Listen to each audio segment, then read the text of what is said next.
Hi, I'm Mike Killingbeck. I'm the founder of the Project Peel, formerly Re-AOL, and you're listening to the Scene World Podcasts.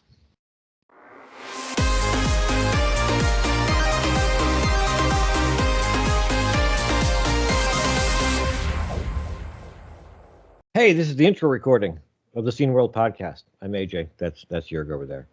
Hi. In a minute, we'll be talking to Gregory Nacu, who is the dude who made C64 OS and is still making C64 OS. It's a new update being worked on with lots of new Right. And that's actually a guest you suggested because we mentioned it a couple of times in our news section in the past. Yeah. Mm-hmm. Yeah. So, but before that, I think we have some news. Oh, yes, we have some. Yeah.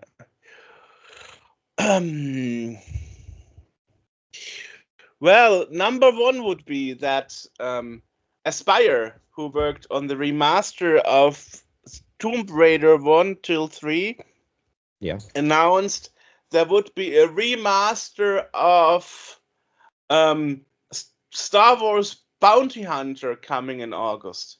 Okay. So, another nice remaster. Cool.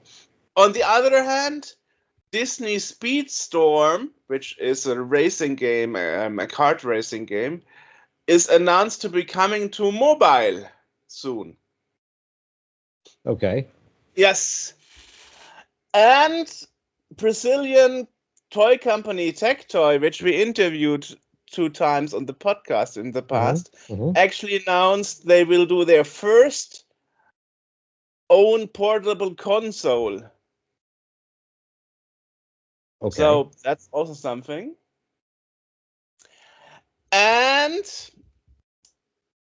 the brawler game Bloodstained, which is actually a game that is coining on Castlevania, announced after a big backlash from the community that they will keep the game broken, that now they announced they will make a final fix to fix the major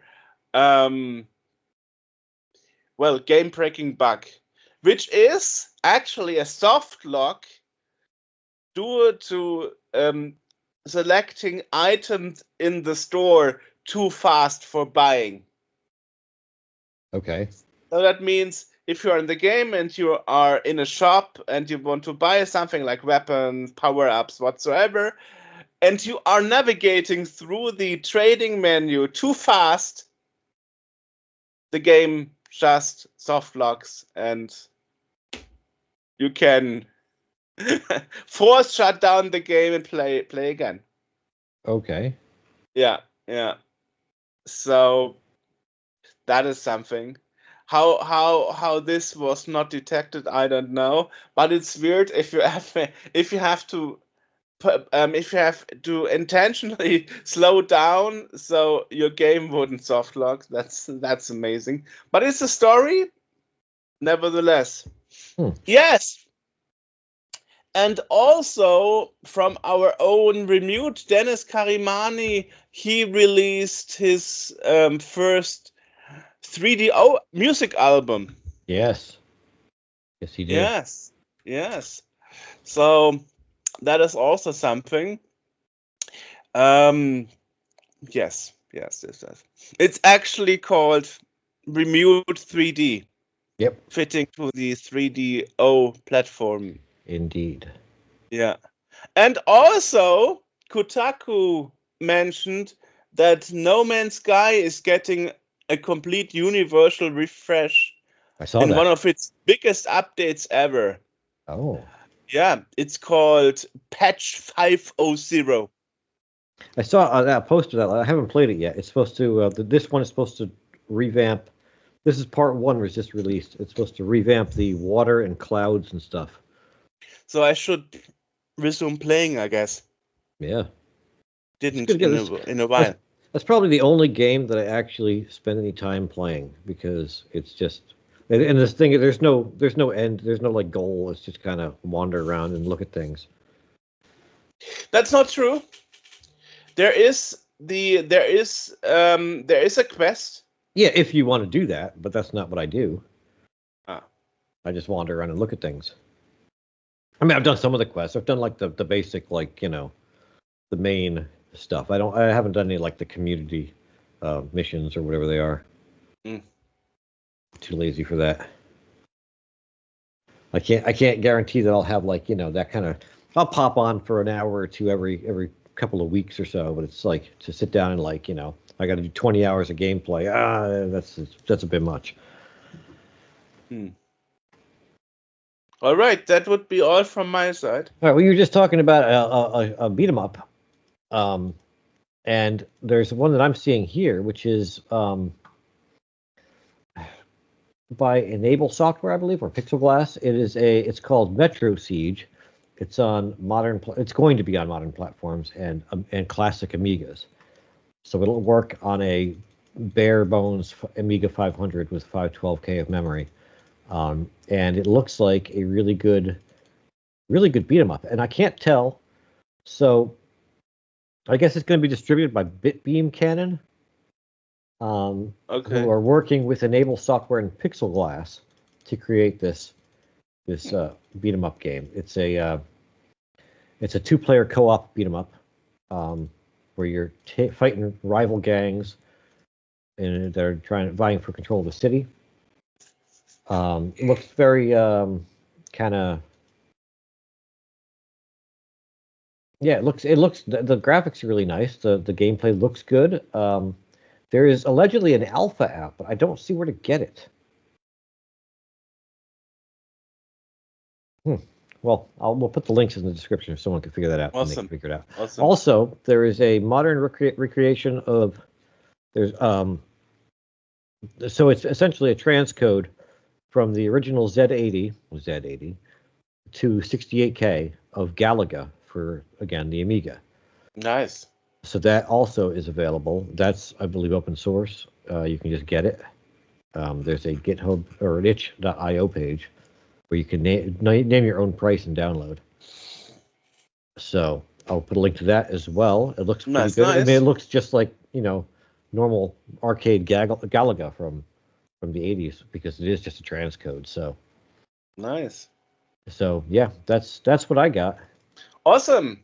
So now let's jump to C64 OS. Yes, and Gregory Natcu. Maybe next time we do an intro or an interview, I'll have it on the machine back there. Because I ordered it during the interview. So. Nice. So, bye-bye. Ooh. All right, look at that. Today we have another guest, and today it's actually Gregory Nacu from the project C64 OS. Welcome to the show. Welcome. Hello. Thanks. Yeah, thanks Awesome. for having me. Yeah, well, thanks for coming on. Amazing. Yeah. Well, as we spoke briefly about that before the recording, actually, you came in the picture for us because, for me personally, I saw your Twitter post when X was still called Twitter, where you said, like, oh, it's interesting because I took a break of a couple of years, but Scene World is still around. So you're actually one of our readers from the Disc Mag. Yep, I am. I have a bunch of issues of Scene World Disc Mag on like an SD card. But I need to download the more recent episodes or the more recent issues. Actually, I didn't realize that the Disc Mag was still going. I thought this was just the podcast.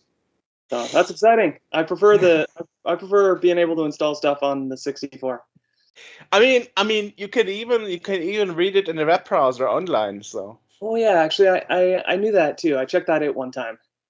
Yeah. The only problem is it's very finicky about the browser you want to use. So you have to try to bit it out. But that's actually a limitation of the JavaScript implementation of web browsers. But anyway, but today we actually will talk about, well, basically your history and also C64S, because we think it's pretty exciting that somebody is doing a new full-fledged OS and not just a GEOS patch, you know?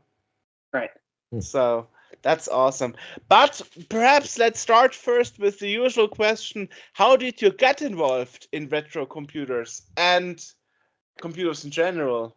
And of course, consequentially said, like, I want to spend my time with the C64.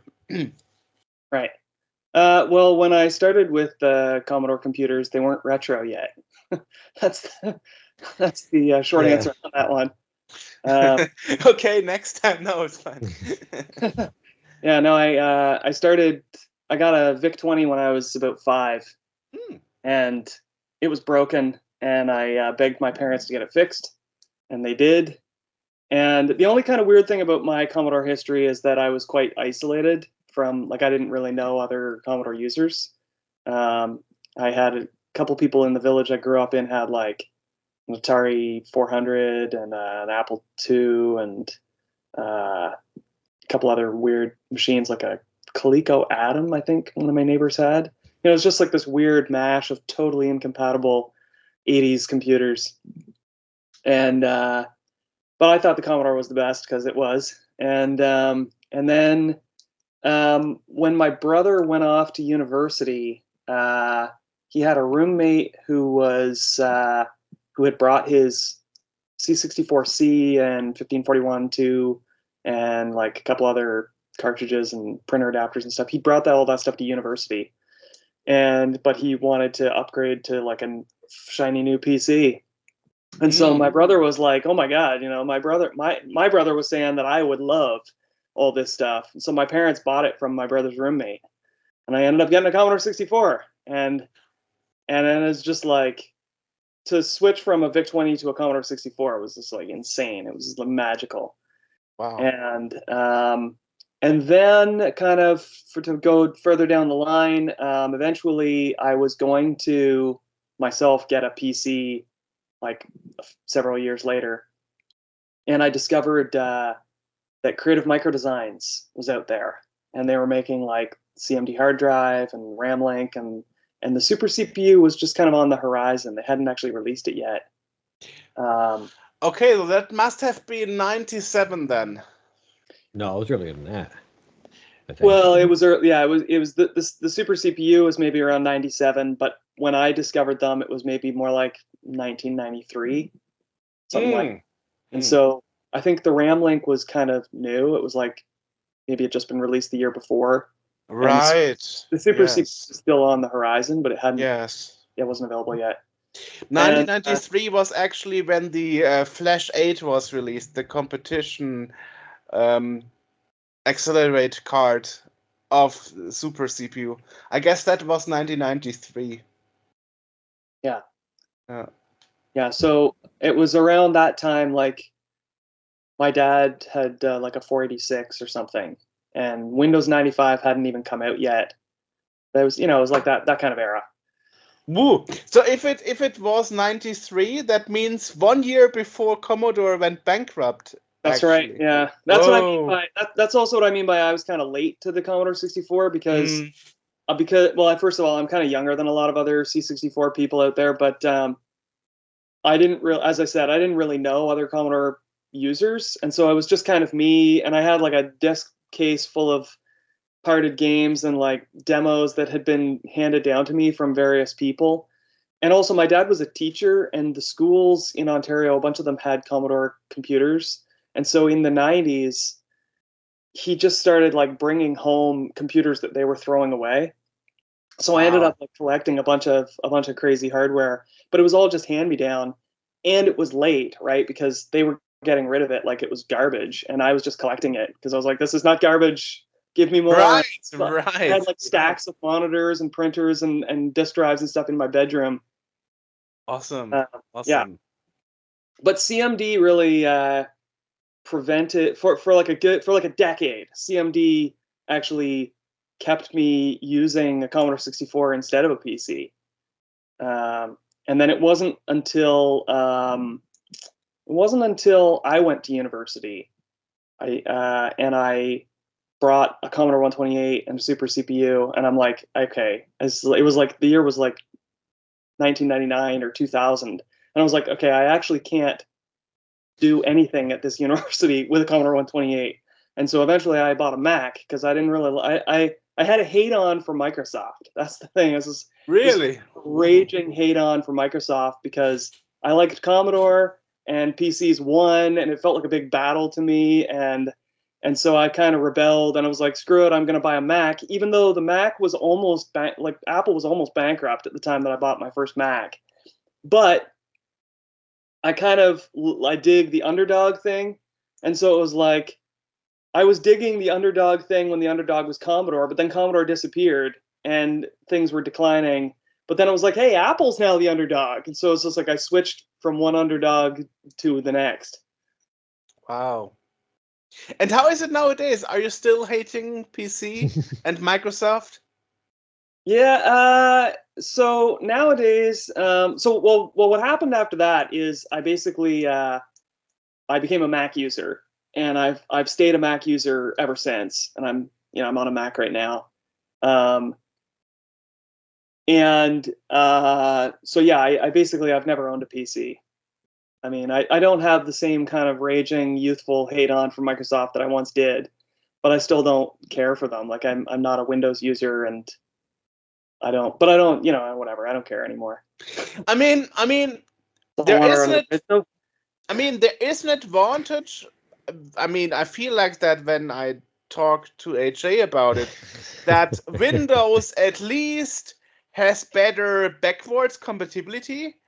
At least you can patch your game, even if it's a community patch or something, to make your Windows 98 game run on Windows 11. I did just that, for example, yesterday with the game Mashed, which is from 20 years ago, 2004. And I guess on the Mac, when they made the switch from 32 bits to 64 bits, it's like, nah, we are not going to let you run your old software anymore. I guess that's one of the disadvantages, right? Apple has some problems and some things that annoy the crap out of me. But they have a very different philosophy. Like Microsoft tends to try to keep things backwards compatible for longer than Apple does. Apple tends to have transitionary technologies that work pretty well and pretty seamlessly, but they move along quickly. Like, so during the 64-bit, like during the Intel and PowerPC transition, they introduced a whole like emulation layer so that even when you're on an Intel Mac, you could continue to run PowerPC only binaries, and it was like you barely even noticed. It would run maybe a little bit slower because it was an emulation layer, but you barely noticed. But then it didn't take long before they released a new version of the OS where they just dropped that layer, and all of a sudden, if you still had an old PowerPC binary and the developer was no longer like actively updating it to like recompile it for Intel, then once you move beyond that kind of transitionary period, that old app is dead and gone. You'll never run it again, unless it becomes so old that now you're running it in a full-blown emulator, right, of an old Mac. Right. Yeah, it feels a bit why I keep my like G4 over there. That's right. Yeah. So I just got to keep a couple old Macs hanging around. Yeah. Yeah. Awesome. Yeah. Now the question is, what made you decide to A, learn programming, B, write your own operating system?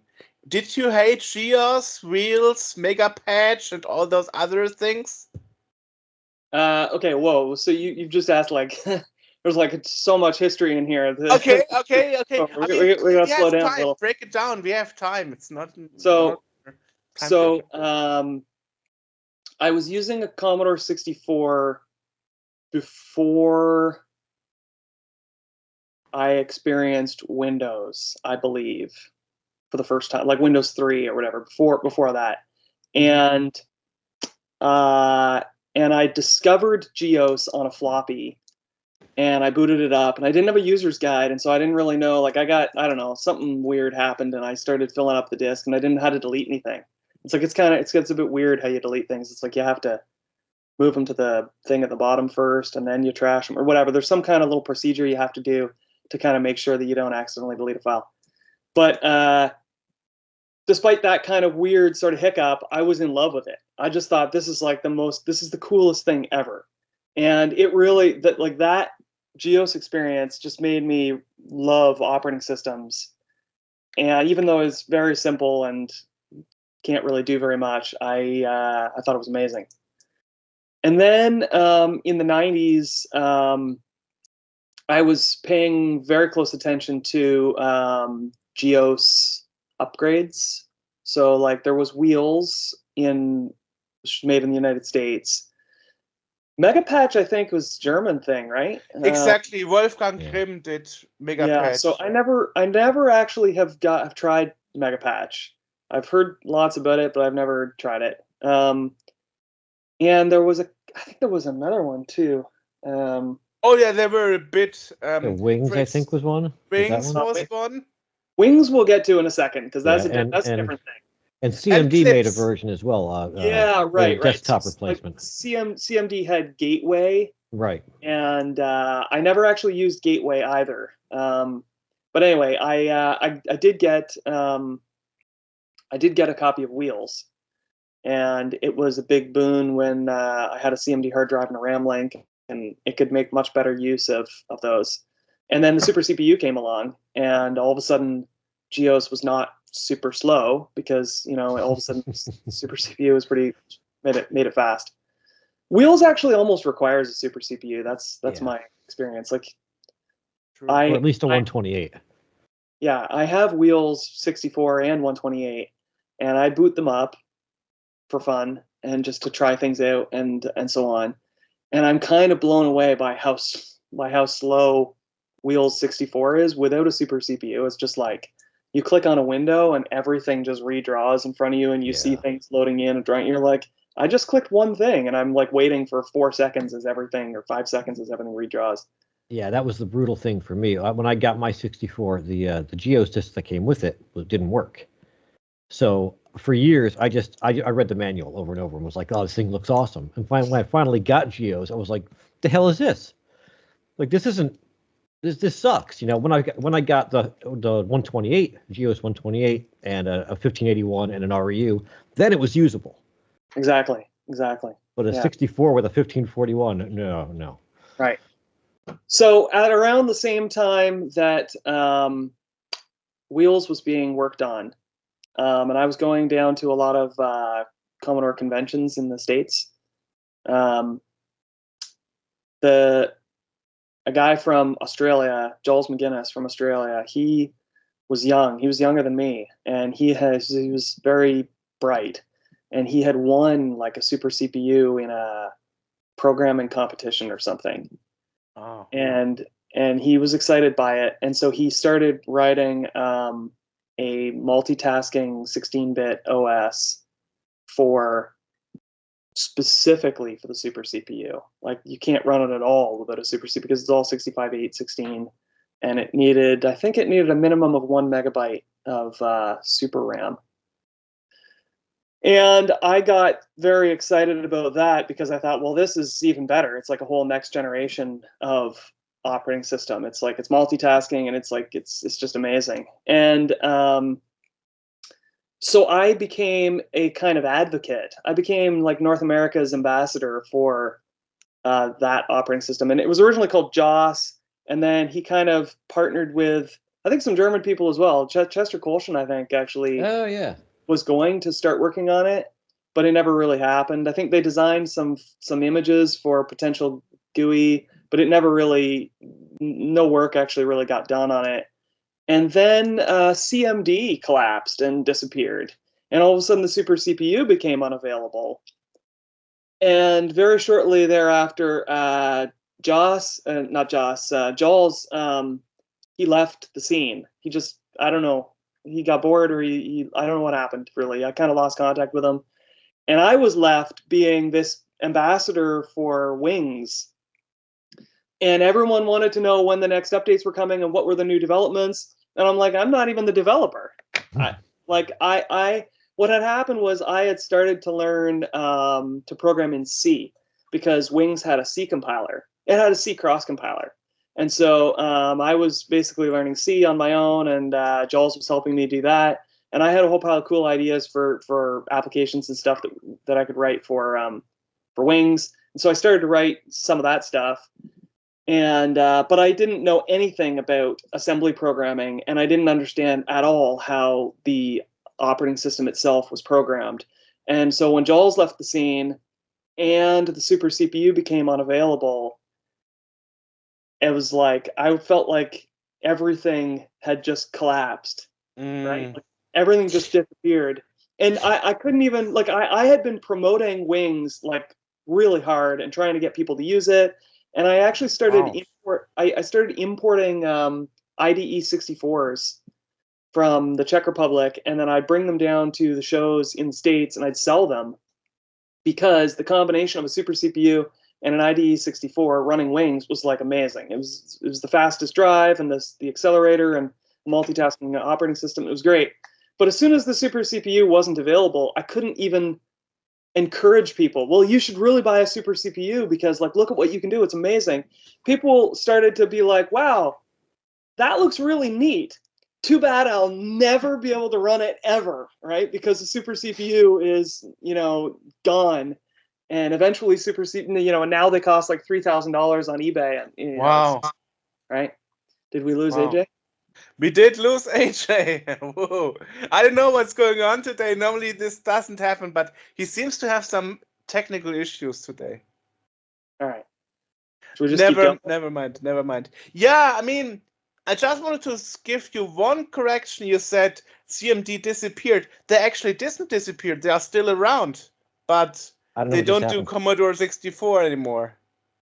Yeah, I take your correction. That's true. They left the 8-bit market. Yeah. Right.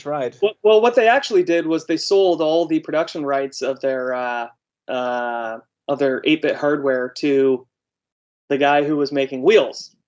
Yes, very infamous or famous Maurice Rendell. I mean, little story about it. When I got Wheels,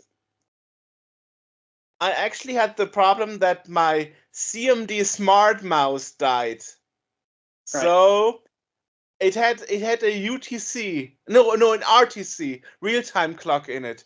It was like, oh man, now I got this Wheels that natively supports the CMD smart mouse, and my CMD smart mouse is broken. And it was like, hey, Morris, you got all the rights and spare parts from CMD. Can you repair mine? And that was actually in the same moment, the same time frame, where there were scandals about Morris being sent hardware for repair, but never repairing them and returning them. So I was frantically calling him like every week, and I'm like, "Hey Morris, how about my mouse? Will I ever get it back?" And after 8 months, I received it back. Did it work? It worked, yeah. But I was like, "Oh my God." All the scandals and everybody was bashing on him. I was like, holy crap. I mean, I paid like 89 German marks for it. That would be like 45 euros. And I was like, holy crap, that's the most expensive gadget as an input device I ever bought. I hope he doesn't lose it or whatever. So I don't know ever why Morris just never did his stuff. I never understood actually. It's a long and sordid history, and I don't really want to throw him under the bus. I mean, there's so much bad blood out there between him and the community, and exactly. It was a very for me it was a very dark time. I refer to it as the dark times because all that amazing CMD hardware suddenly became unavailable, and everybody was mad at Morris, and Wheels development pretty much halted, and Jules had left the scene, and so Wings development halted, and meanwhile I had actually already become a Mac user, like because there was a little bit of overlap there. Like that was in the early 2000s, so it was like 2003 or 4 or something like that. And I had already bought a Mac in like 2000, I think 2000. So it's like I had already started to kind of become a Mac user, and all this stuff was going on in the Commodore world. And so I kind of I kept going to some World of Commodore events, but it became kind of uncomfortable, actually, if I'm perfectly honest, because people, like I used to go to the events, and I'd always go to the events and demo something, because I loved demoing whatever was new, and like either my own stuff that I was working on for Wings, or I demo the IDE 64 or whatever, or something new in Wings that Jaws had created or whatever. And it just became kind of uncomfortable because I'd show up and I just had nothing to show. And it felt awkward because people wanted to know what was going on and nothing was going on. And so eventually I was just like, I kind of feel like I should just give this up. Yeah. So I packed up all my computers, and I wasn't really using, I had given away some of my equipment when I moved from apartment to apartment, because I didn't want to move like a zillion monitors and stuff. And I kind of regret it now. I should have put them like in storage at my parents' house or something, but I did, because now I want to have them, but I lost, a bunch of monitors and printers and drives and stuff. But yeah, pretty much the stuff that I had in 2004-ish or whatever, or 2005, I pretty much packed it up, and I still have it. But I wasn't using it. And I just went like full bore into the Mac world, and I had become a professional software developer. Like I got a job as a web developer, and then, yeah, you want me to keep going, or do you have any questions? Sure. I mean, perhaps just one remark. You said you don't want to throw Maurice Rondell under the bus. I think personally his problem was he did too many things. I mean, he was also a professional race driver.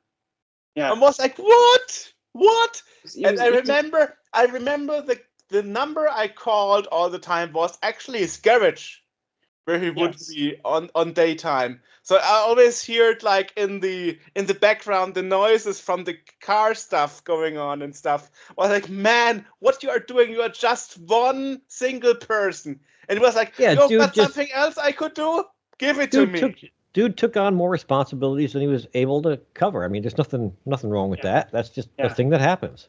Yeah, he was an auto mechanic. Yeah. And I guess a lot of CMD stuff was made with like machined metal and such. And I think that because he worked with auto bodies and stuff, that he thought that this was a good fit, and plus he was into it, and and all of the CMD hardware was important to wheels, and he had spent a lot of time developing wheels. And so for him, it was like, if that CMD stuff disappears, his wheels project is also going to become kind of like the way Wings became unusable, really. And so for him, it was like a big deal that the CMD hardware continued. I think he just bit off more than he could chew, as they say. But it did get kind of nasty, and it wasn't very fun. Like it wasn't fun to have people being mad at everybody. Exactly. The problem was he wouldn't admit it.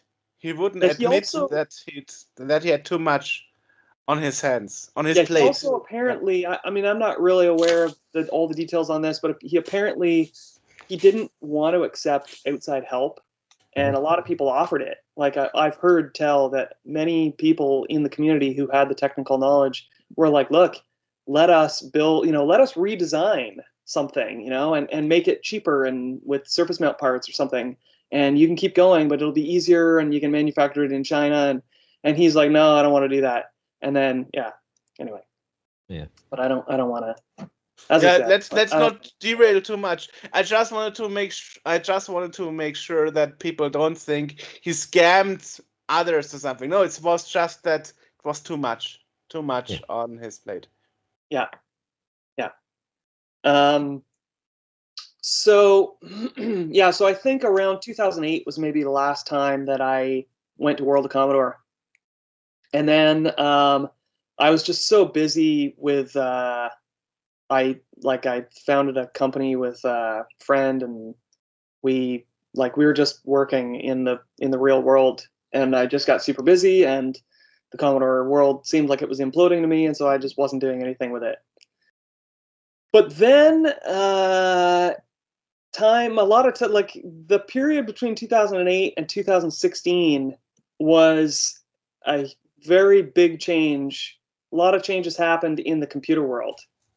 Like, people used to argue about stuff like, is Windows UI better than the Mac's UI, because the Mac's UI has the menu bar at the top of the screen and Windows has it at the top of a window. And people used to argue about that stuff, right? And it was fun. It was like people loved arguing about that kind of stuff. And people used to argue about well, how easy is it to get into your computer's case? The thumb screws versus, Apple doesn't even need screws. They got little latches, and there were all these debates and sort of fun rivalries between PCs and Mac users about which was better and what's the better philosophy and all that stuff. And it was kind of fun for people to transition from the kind of 80s style computers into kind of rivalries between what's a better processor, a PowerPC or an Intel, and that kind of stuff, right? But then between 2008 and 2016, approximately, the mobile world took off. Right, yeah. And everything changed. And all of a sudden, everyone's grandma was using an iPhone. And all of a sudden, whether the button is on the right side or the left side just kind of went out the window, and there were no windows anymore. And it's just everything changed, right? Yeah. And Macs became basically just take all the components and just glue them all together.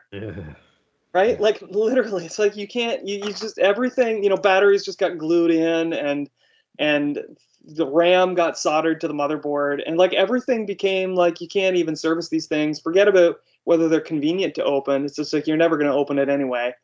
And a lot of the joy in computers just sort of evaporated, for me at least.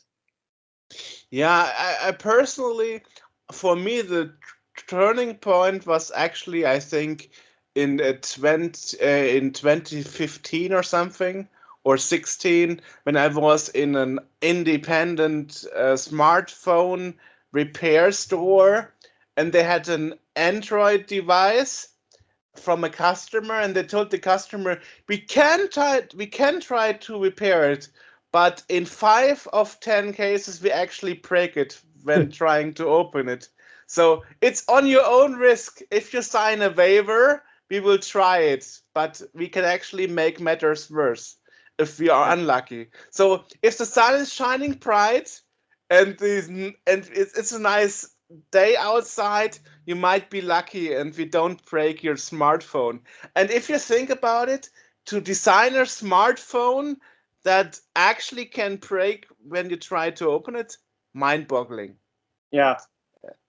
Yeah, I mean, another one of those things that people used to love arguing about is file systems. Everybody loves different file systems, what features they have and what metadata they can store and how fast they are and, all this kind of fun stuff, right?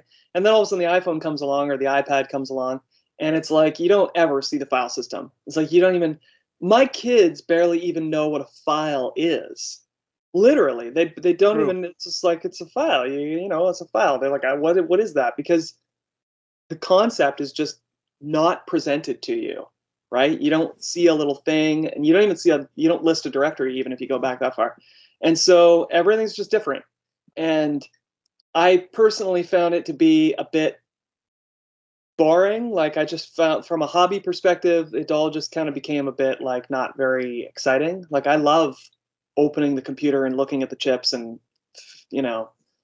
figuring out what they do and looking at schematics and stuff like that. And so, and also, at the same time, kind of in my personal life, I was the businesses that I had been working on with my colleague and some other employees, they were kind of imploding because it was hard to make money. It's just like it was a hard go. And I had a wife and I had kids, and my wife was pressuring me to get a more stable job. So I started working part-time at the university, and then I was kind of transitioning from the private sector to just being full-time at the university, still as a software developer, like mostly as a web developer, making like business applications and stuff. But the transition from that private sector into a university job meant that I was also kind of losing some of the excitement of development. Like the development itself was becoming a little bit more just kind of regular and kind of boring. I mean, whatever. I'm happy with it, but it's not like really driving my passions and creativity. And so the combination of those two things, I literally just found myself daydreaming about the Commodore 64. Like my equipment was all still packed away, and I was literally daydreaming about things that I could do with my Commodore 64 and how fun it was, and how, what could I do now if I took all of what I've learned over the last 10 years or whatever of professional software development? What could I do now if I reapplied that to the Commodore 64?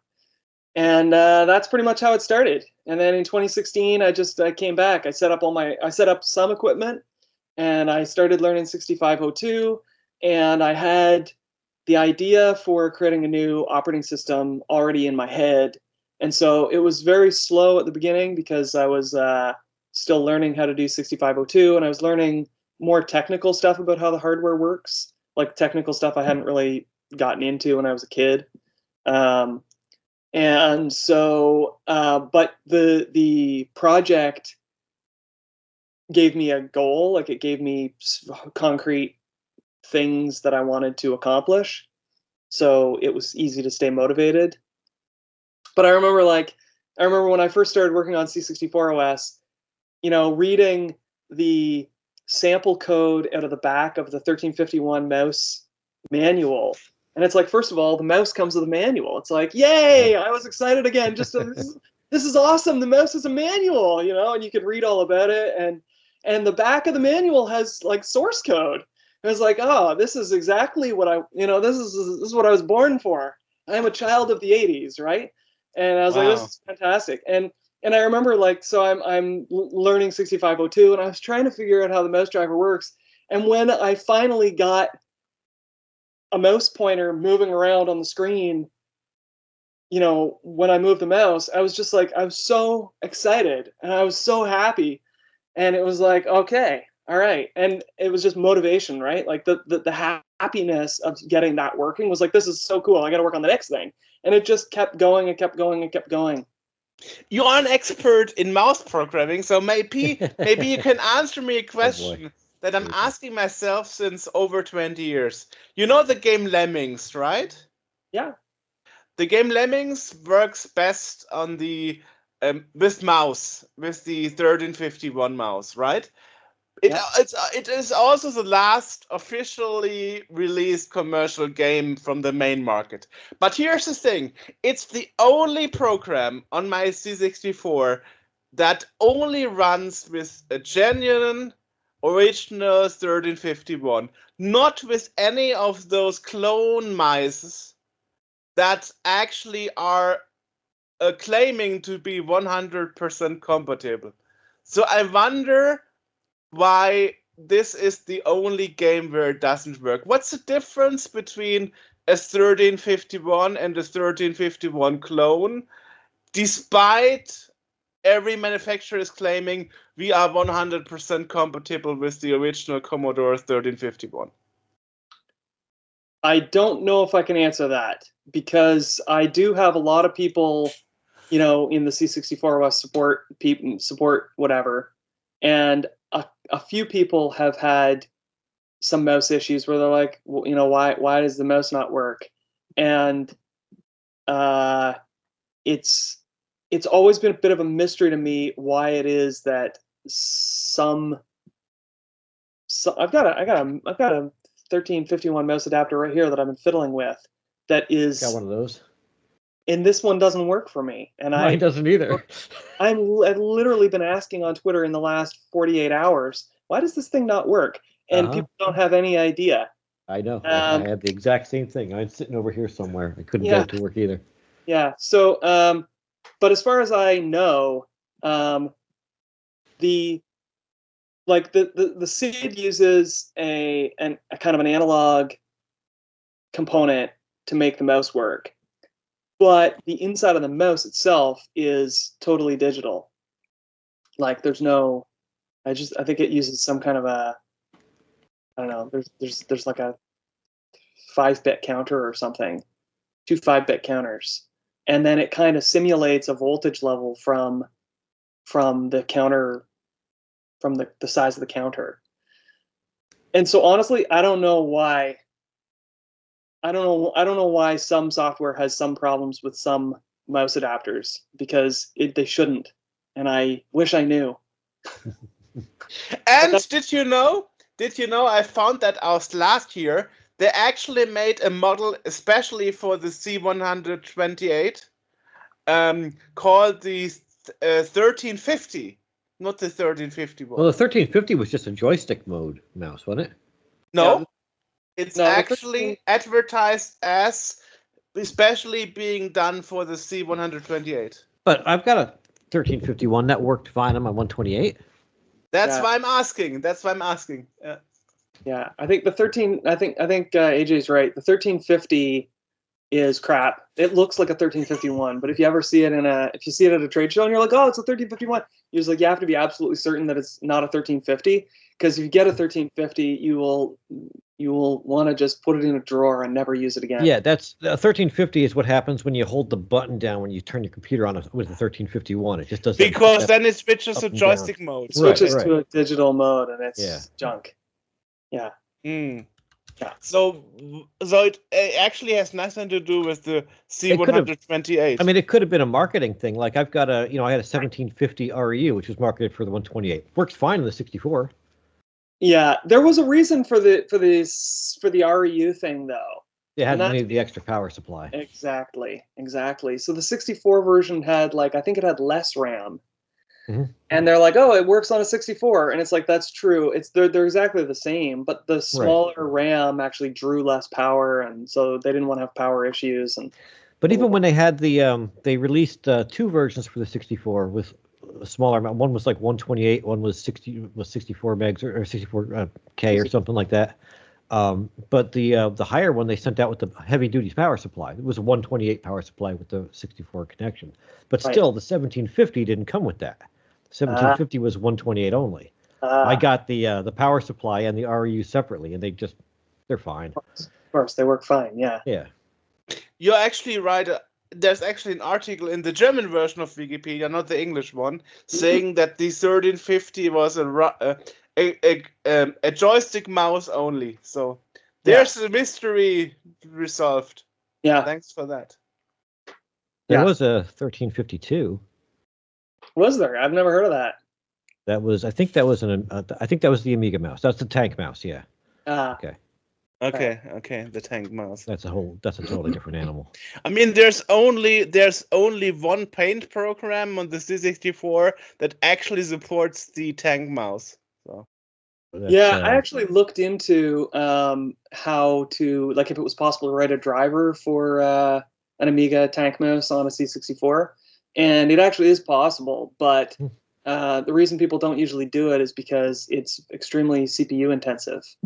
Like you have to be, instead of using the SID, which just kind of does half the work for you, and then the Amiga has its own chip that does half the work for it. On the C64, it doesn't have the special chip that the Amiga has, and it's like you can do it, but you have to be reading data off the mouse very, very frequently and doing some computational work on it. And so it's not really worth it. That's actually, I guess, the reason why there's only one drawing program on the C64 supporting it. Yeah. I mean, there's I have source code kicking around, and I was thinking, oh, maybe I should do this just for fun. But honestly, it's so CPU intensive that it would just take the time away from, you know, other stuff that you want to do. And plus these mouse adapters for the Commodore 64 are so available today that, you know, whatever, it's not really necessary. Right. Right. Yeah, this 1351 mice actually became pretty expensive, I've seen. Yeah. Yeah, originals. Yeah, I've got, I don't know, I've got 3 or 4 of them, but I think only one of them is working properly. So if somebody could, I actually have a smart mouse too, a CMD smart mouse that you said yours broke. Mine broke too. And I would love to find somebody out there. Sorry, you would love? I would love to find someone that can repair 1351s and the smart mouse. I'd just send them all my mice and be like, fix all these and send them back. So you only have skills in software, not in hardware repair? Yeah, but no, I totally suck at hardware. Like I've kind of dabbled a little bit, but I'm horrible. my soldering skills are junk. I mean, with all the negativity, I can say Morris never charged me for the repair. Well, that's despite it was 3 years out of warranty. So yeah. So I was lucky there. I have to admit. Yeah. Okay. Awesome. So, where do we go from here? Well, let's go from mice back to C64 OS, I guess. Right. So you're probably wondering, well, why didn't I just, you know, use wheels or something, or you know, or why didn't I patch GEOS? Everyone seems to like patching GEOS. That's actually true. Yeah. The problem I always have with GEOS, which is the same problem I've got now with it, is just that there's no it's been around and there's a finite number of things and it's not enough to do much today. And people aren't developing new stuff for it. Right. Yeah, I mean that's Some actually people are, true. I mean, for example, in Germans we had a I totally forgot their name. We had a duo of brothers making color printer drivers. Okay. But when they disappeared from the scene, the driver disappeared as well. And so did the printers that were supporting it. Right. Mm-hmm. So I can tell you what happened with me and GEOS if you're interested, but I'm not going to throw GEOS under the bus because I don't want people to think I don't like GEOS. GEOS is amazing for what it could accomplish with the resources it had. Yeah, like when I was a kid, as I say, finding that GEOS disk and using it, it was like, it just blew my mind. Mm-hmm. And when I say that I used my Commodore 128 with a super CPU all the way to university, it's like I was using GEOS and wheels throughout that whole period of 6 or 7 or 8 years or whatever. And I did it. I used, and I bought other software like GeoPublish and GeoCalc and so on from CMD. So I had like a suite of the desktop applications or the Office applications, and I had a bubble jet printer, and it was a very productive environment for me, especially with the super CPU, of course. But when I came back, I didn't want to rely on the super CPU.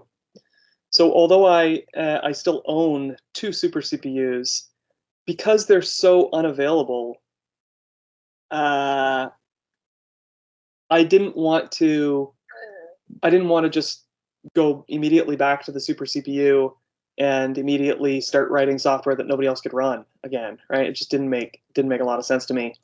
And so I've turned on my super CPU, or I've plugged in my super CPUs just for fun, just to try them. But I kind of have resisted getting addicted to them again.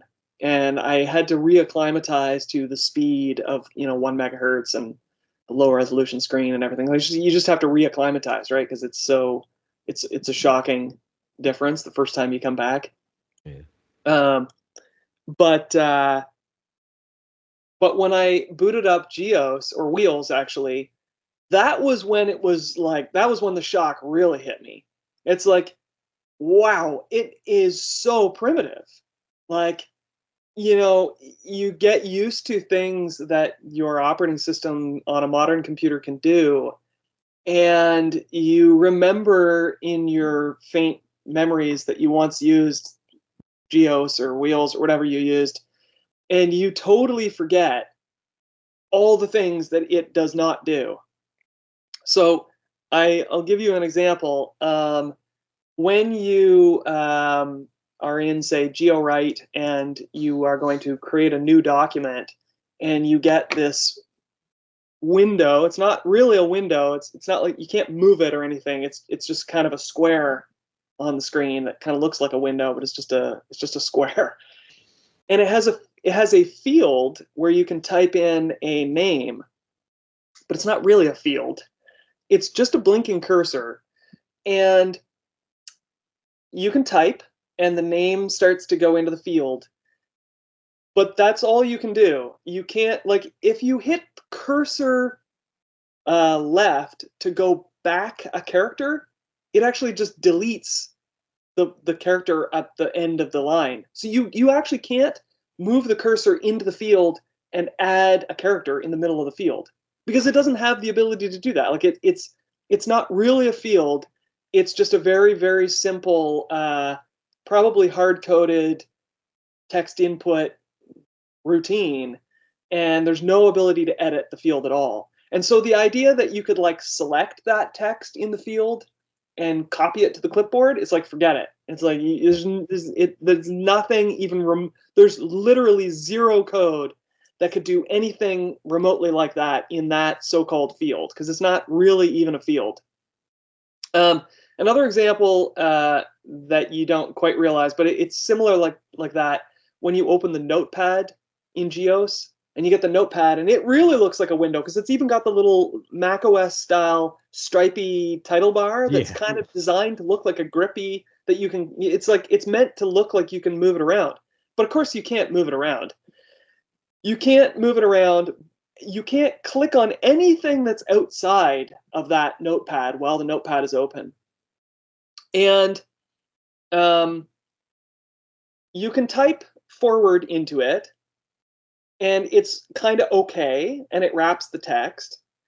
And you can move in the notepad, you can move the cursor back up into the text. But when you do move it back up into the text, every time you hit a character, it has to rewrap all the text in real time, and then recompute where all the pixels of that font are supposed to lie.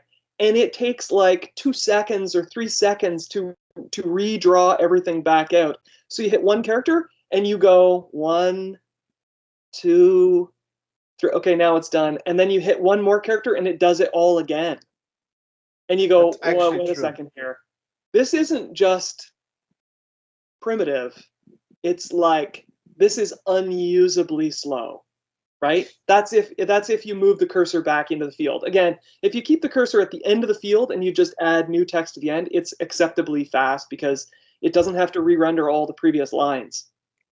But you are right, and I know that because I had the manual for it. Actually, was the first writing program that brought WYSIWYG to the table. Yes, that's correct. It did. And GeoWrite is again, these, like, what it can do, what GeoWrite can do with being able to put like a graphic in there and have different font is insane for a Commodore 64. But on the other hand, it's also just insanely slow. Like, it's just, it's like it can slow. barely do it. It can barely do it. It can barely do it. And so while it's amazing on the one hand that it can do it, it's not really amazing in the sense that you don't want to spend your day trudging through, using it, right? You don't want to use it is the problem. But GeoWrite is okay as long as you're using like 1 or 2 lines of text. I tried to write a school paper on that years ago, and it's like, once you get past that first screen, then you scroll down a bit. Now it's like, but the thing is, in '98, when I discovered GEOS and I used it a lot, as a kid, 16 years old, I had the patience of an angel. I didn't mind. it at all. And here's the thing. My grandfather had an MPS 802 printer, which is actually a text-only printer, but the driver of GEOS implement a graphic mode just by printing lines multiple times, but realigned by a pixel or two.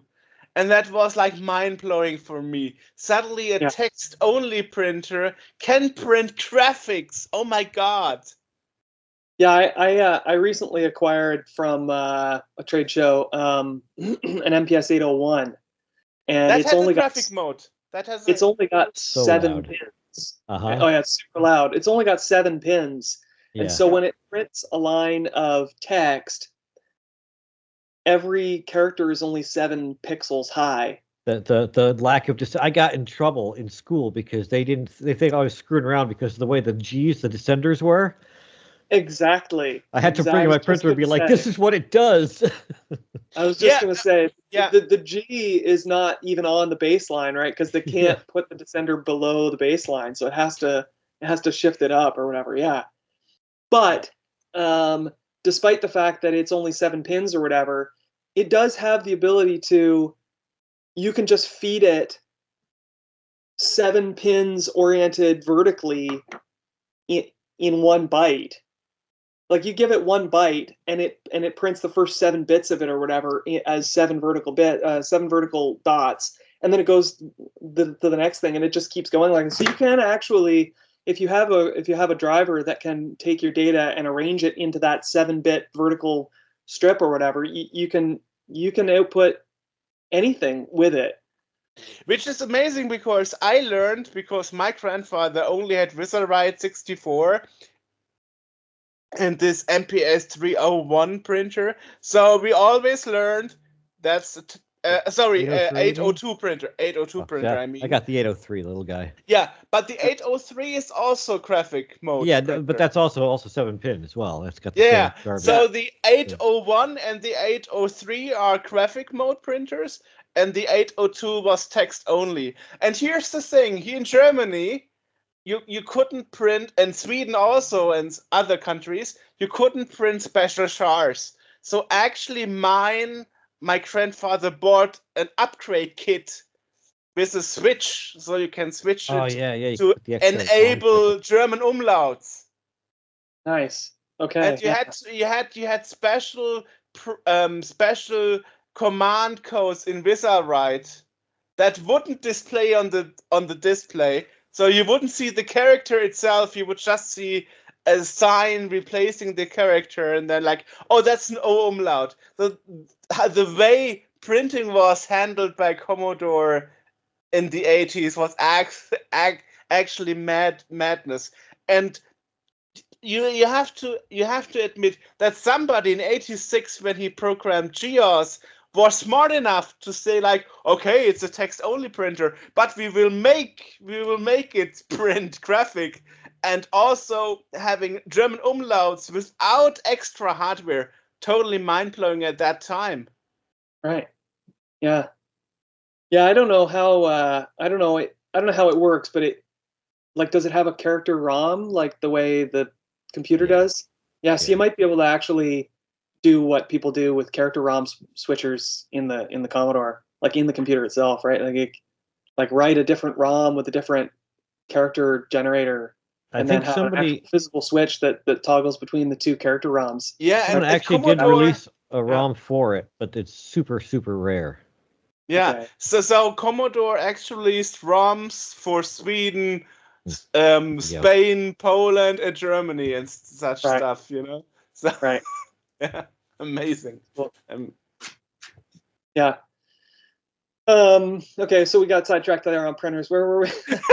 Yeah, it's interesting because we do that here. Because nobody nowadays actually knows anything anymore about printers. Yeah, everybody is like, who cares about printers, you know? And I'm like in those forums on the C64, Lemon C64 and stuff, and I'm like, man, it's all wrong. I assume it's like this and that. I'm like, no, you're totally wrong, you know? Yeah. Totally wrong. Yeah, I actually picked up that 801, I think I said it was. Yeah, I think it's an 801, an MPS 801. I picked it up because I was like, oh, this is great. I want to actually support printing in C64 OS, and I gave my printers away in the past, and so I reacquired one specifically so that I could kind of figure out how to make. You are the best man. You are the best man. And what's kind of cool about it is like even those printers, despite the fact that they're low resolution and super loud and like disturbingly slow, it's pretty cool that you can actually just look at the mechanics of it. Yeah. And you can be like, I get this. Like I know how this works. You know what I mean? Like I actually look at it and I'm like, this totally makes sense. There's like a stepper motor that moves the head across, and there's 7 pins, and it just blasts the pins through the ribbon. It's like, it makes sense. I understand how this works. Whereas bubble jet printers today, or laser printers or whatever, they're like total magic. I haven't the slightest clue how a modern printer works. Not a clue. I had a daisy wheel way back in the day, and I wrote a thing that would actually print out graphics just by hitting the period key. Oh, just yeah. over, just hitting the period and moving that stepper motor a little bit and hitting the period again. Oh, that's cool. Yeah. That thing was awful. And then I got the 801, and I was like, this will be great. This will be so much quieter than that, like whack, whack, whack, whack, whack from the daisy wheel. No, it was just as loud. Yeah, it's and here's the thing also about GEOS that was amazing. You didn't need a Centronics interface for PC printers. Mm-hmm. It would natively support them over the user port. Right. And for anything else in the Commodore 64, you needed a Centronic printer interface. User port? What are you talking about? Yes, GEOS. There's a Geo print cable. Oh, that's right. That's right. Yes. It's literally just an electrical connection straight from the user port right to the Centronics port. I didn't have the original. I had the one from a German mail trader called Konrad, which you probably don't know because it's only available in Germany and UK. But I got the rip-off. Yeah. Yeah. And they soldered the pins wrong. Yeah, but it's totally amazing. And here's also the thing: you can still take a Star LC printer, 2010. I got one still because I use it on the PC and the C64 in later times, and there are still drivers for it in Windows 11. Oh wow, yeah, crazy. Yeah, I also picked up a kind of I don't know exactly what era it would be from. Maybe the late 90s or something, but it's a laser printer that happens to have a Centronics port on it. And I was like, okay, this is great. It still has a Centronics port, but it's a laser printer. And I hooked it up to GEOS when I first got it. And it works. Like I was able to, use the generic Epson driver or whatever, and I was able to print out, an actual document with fonts, and it's pretty cool. However, GEOS is still extraordinarily slow, right? It's true. That's the real problem, right? Despite, and the funny thing is, like you were saying, that you had the patience of an angel. It's true. I mean, when I was young and I was just, discovering GEOS for the first time, I don't even remember it being slow. I just remember thinking this is incredible, and it didn't really dawn on me that it was slow. Exactly. Yeah. Exactly. But coming back in 2016. It was just the real reason why I didn't want to just, whatever. I didn't want to require super CPU, and I didn't want to, it to be ridiculously slow. And so I was just like, I want to work on something new. So to that end, C64 OS is primarily in text mode with a custom character set for being able to do things that are special, like checkboxes and radio buttons and a little strip along the top of a window that you can drag around. Other controls like that. And for doing graphics, I had an idea early on that I wanted to support a split screen. Just like at the kernel level, I want to just support split screen, and so and that all came to fruition. So when you can load in, you can create a graphics buffer basically, and for either of the two, actually originally I supported the 2 bitmap modes in the split screen mode, and then in a later version of C64 OS, I added support for all modes in split screen. So you can actually have a split screen where it's text mode on both sides, or you can have a split screen where it's text mode. It's like the regular UI text mode on the top, and it's like text mode, but another kind of text mode, like the extended character text mode or whatever on the bottom. And then there are global keyboard shortcuts that you can use to switch back and forth between full screen bitmap mode and the regular text screen. And I made some early kind of sample applications. Like there's a chess program for C64 OS where it's like there's also like an image viewer application where you can just load up graphics in a bunch of different graphics formats. But those are just static, right? Like you just see a graphic. But the reason I did the chess one is because it was to show that you can actually interact with, like you can make a bitmap based UI if you want. So you can actually click on the pieces and drag them around, and you can play, but it's all done in bitmap mode. And it also works in split screen, so you can put the split somewhere, and you can still manipulate the chess pieces in the graphics mode, and you still have like the text mode at the top. But the main reason for doing that is just that the text mode is so much faster to render. Like it's just lightning fast. Like without a super CPU, you can click on the menus at the top, and you can just roll the mouse back and forth like this, and the menus just go pop, pop, pop, pop, pop, pop, pop, and they just pop open and pop closed. And people on Twitter, whenever I show videos of it, and anybody that hasn't seen it before, they're always just like, "Oh man, it's so snappy, like it's so fast." And it's like that was the whole point, right? Like I can't handle, you click the GEOS menu and you literally see the menu draw. You're not 16 anymore. Yeah. Yeah, exactly. And again, not to throw GEOS under the bus, but another thing was like with the menus, if you moved your mouse outside in GEOS, if you move your mouse pointer outside the bounds of the menu would automatically snap closed for some reason. I don't know why they designed it that way.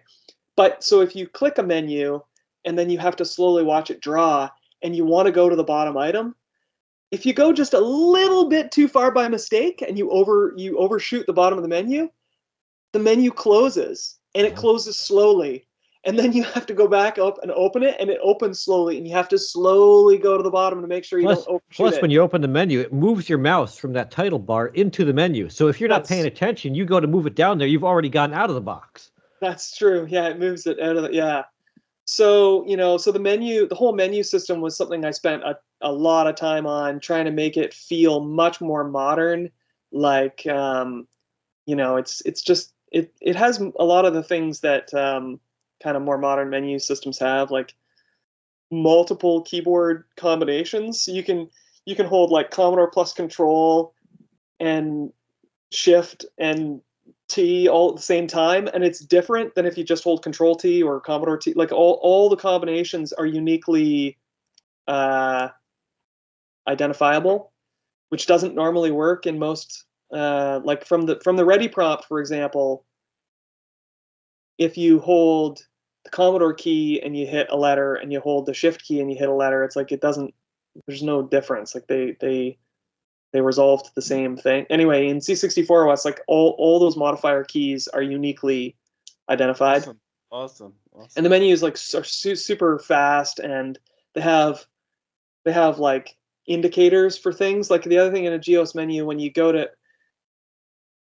click a menu item, you actually have no idea whether it's going to do something or whether it's going to open a submenu, because there's no indicator. So you click it, you go, oh, this one opens a submenu. And you go, okay. So in this, you just you can just roll over them, and the submenus pop out, and they have little indicators anyway. And yeah. So let me ask you this question, because we are an NTSC PAL magazine. Does it work on European machines just fine? Yes. Yeah. It works. Of course. So NTSC and PAL. So you fixed it especially. So the hardest thing for PAL is the timing on the split screen. That's what I expected. And there are a couple of little things, but I did spend a lot of time trying to get the, like, I'll tell you, if you when the so the way the split screen works though is that there's a menu bar at the top of the screen, there's a status bar at the bottom of the screen. And when split screen is available, you can click and hold on the status bar, and then you can drag the status bar up. And wherever you drag it up to, you just leave it there, and the screen is split there. So it's kind of nice because you can just set the split wherever you want. But the algorithm for where the split is has to be kind of flexible because the split can fall wherever it falls, right? And the other thing is that the mouse pointer, the sprites take time, and so when the mouse pointer is near the split, extra CPU time is taken away from because the VIC has to process the sprite data. And so what happens is that, like, the bottom raster line of the status bar is kind of masking a little bit of jitter. So when the status bar is visible, the bottom raster line of the status bar actually disguises a bit of jitter. But there is a keyboard shortcut that you can use. There's global keyboard shortcuts that you can use to hide the menu bar or to hide the status bar so that you can get more screen real estate for your application. But if you're in split screen and you use the keyboard shortcut to hide the status bar, well, now all of a sudden you don't have that bottom raster line to mask anything, and you will start to see, you'll just see a little thingy bobbing along on the right end of the bottom raster line of where the status bar usually is. But it was so hard, like, the combination of you can move the mouse wherever you want. Like in some demos and stuff, you just can't move the mouse close enough, or you can't cross the border. You know what I mean? Like you can just kind of restrain where the sprites are going to go in order to not have those problems. Or you can time it if you know where the sprite's going to be at that moment, you can time it. But in a system like this, because the user can just put the mouse wherever they want, whenever they want, and they can put the split wherever they want, and they got to be on PAL, and they got to be on NTSC, and the mode in the bottom half of the split has to support all the possible modes. So it's not just like a fixed mode that it's going to. It has to be able to support. Maybe it's going in a high-res bitmap, maybe it's going in a multicolor bitmap, maybe it's going in an extended color character. Like, it's got to support all those different modes. You put all that stuff together, and I'm like, okay, sorry, but when the status bar is hidden, you might see a little bit of a jitter on the bottom edge, and I'm probably never going to be able to fix that. But I tried really hard. For the most part, it's invisible. I mean, there are games that have the same problem, you know. So. Exactly. It's not like all games on the Commodore 64 were perfect. Yeah. I just remember Turbo Outrun, the PAL version. They always had a flicker in the border. Yeah. That would annoy me, but that's just how it is, you know. Yeah. What's the other thing about that?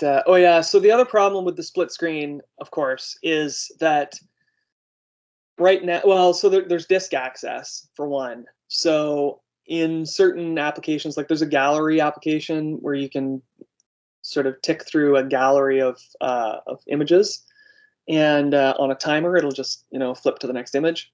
And if you switch to full screen mode, well, then it just cleanly goes from one image to the next, right? It just loads in the next image and it just moves ahead like that. But when it's in split screen, because accessing the disk, like it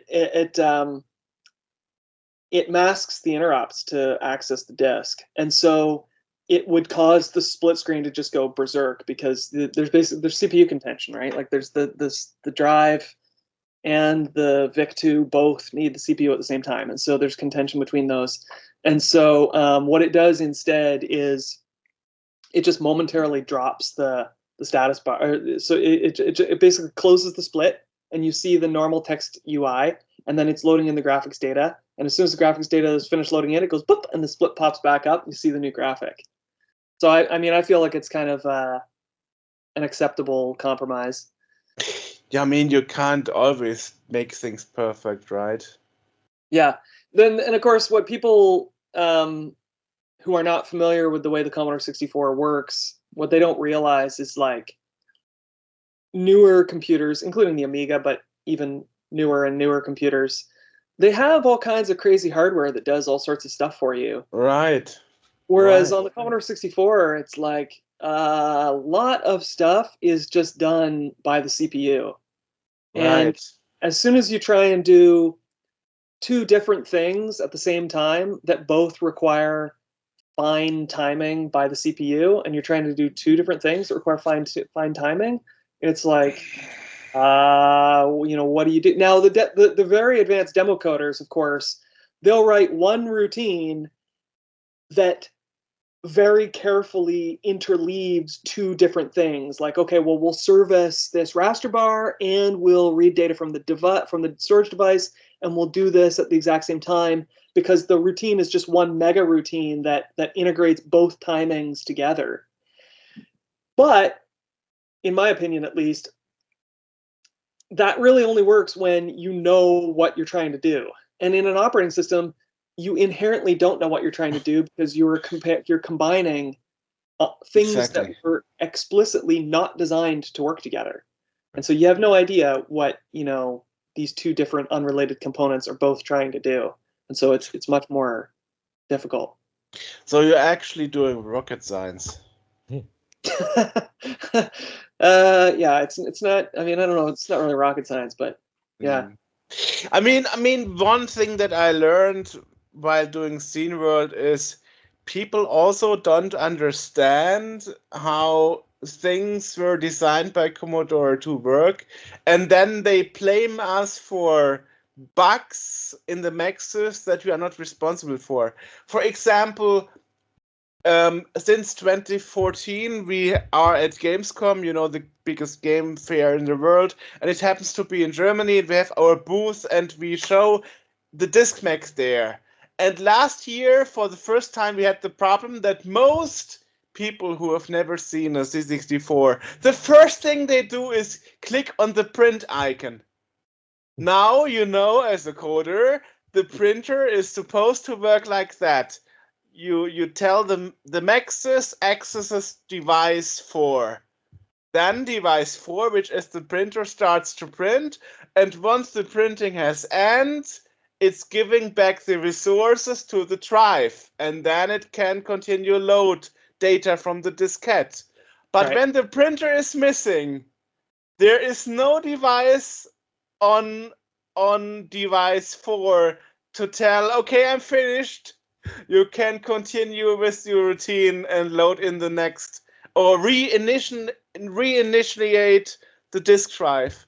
So that means we always had to reset the machine and load in the magazine every 15 minutes or something, because the first thing people did were click on the printer icon, and we were like, no, don't click on that, please don't click anywhere else, but don't click on the printer icon. I mean, do you see a printer here? There's no printer here. Why would he even click on the printer icon?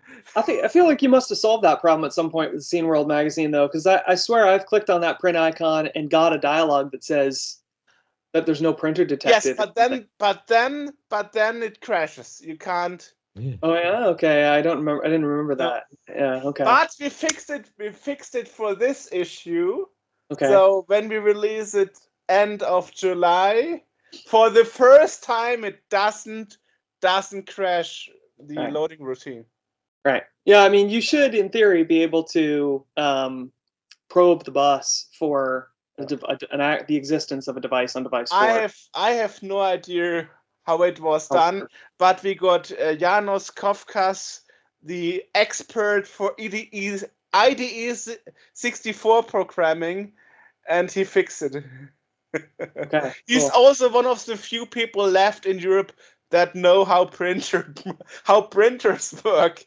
So Yeah. you probably heard of him. He's Black from Angels, and he did like 99% of all IDE fixed game releases, IDE 64 fixed game releases on the CSDB. So he's Cool. like that one guy. Yeah. Yeah.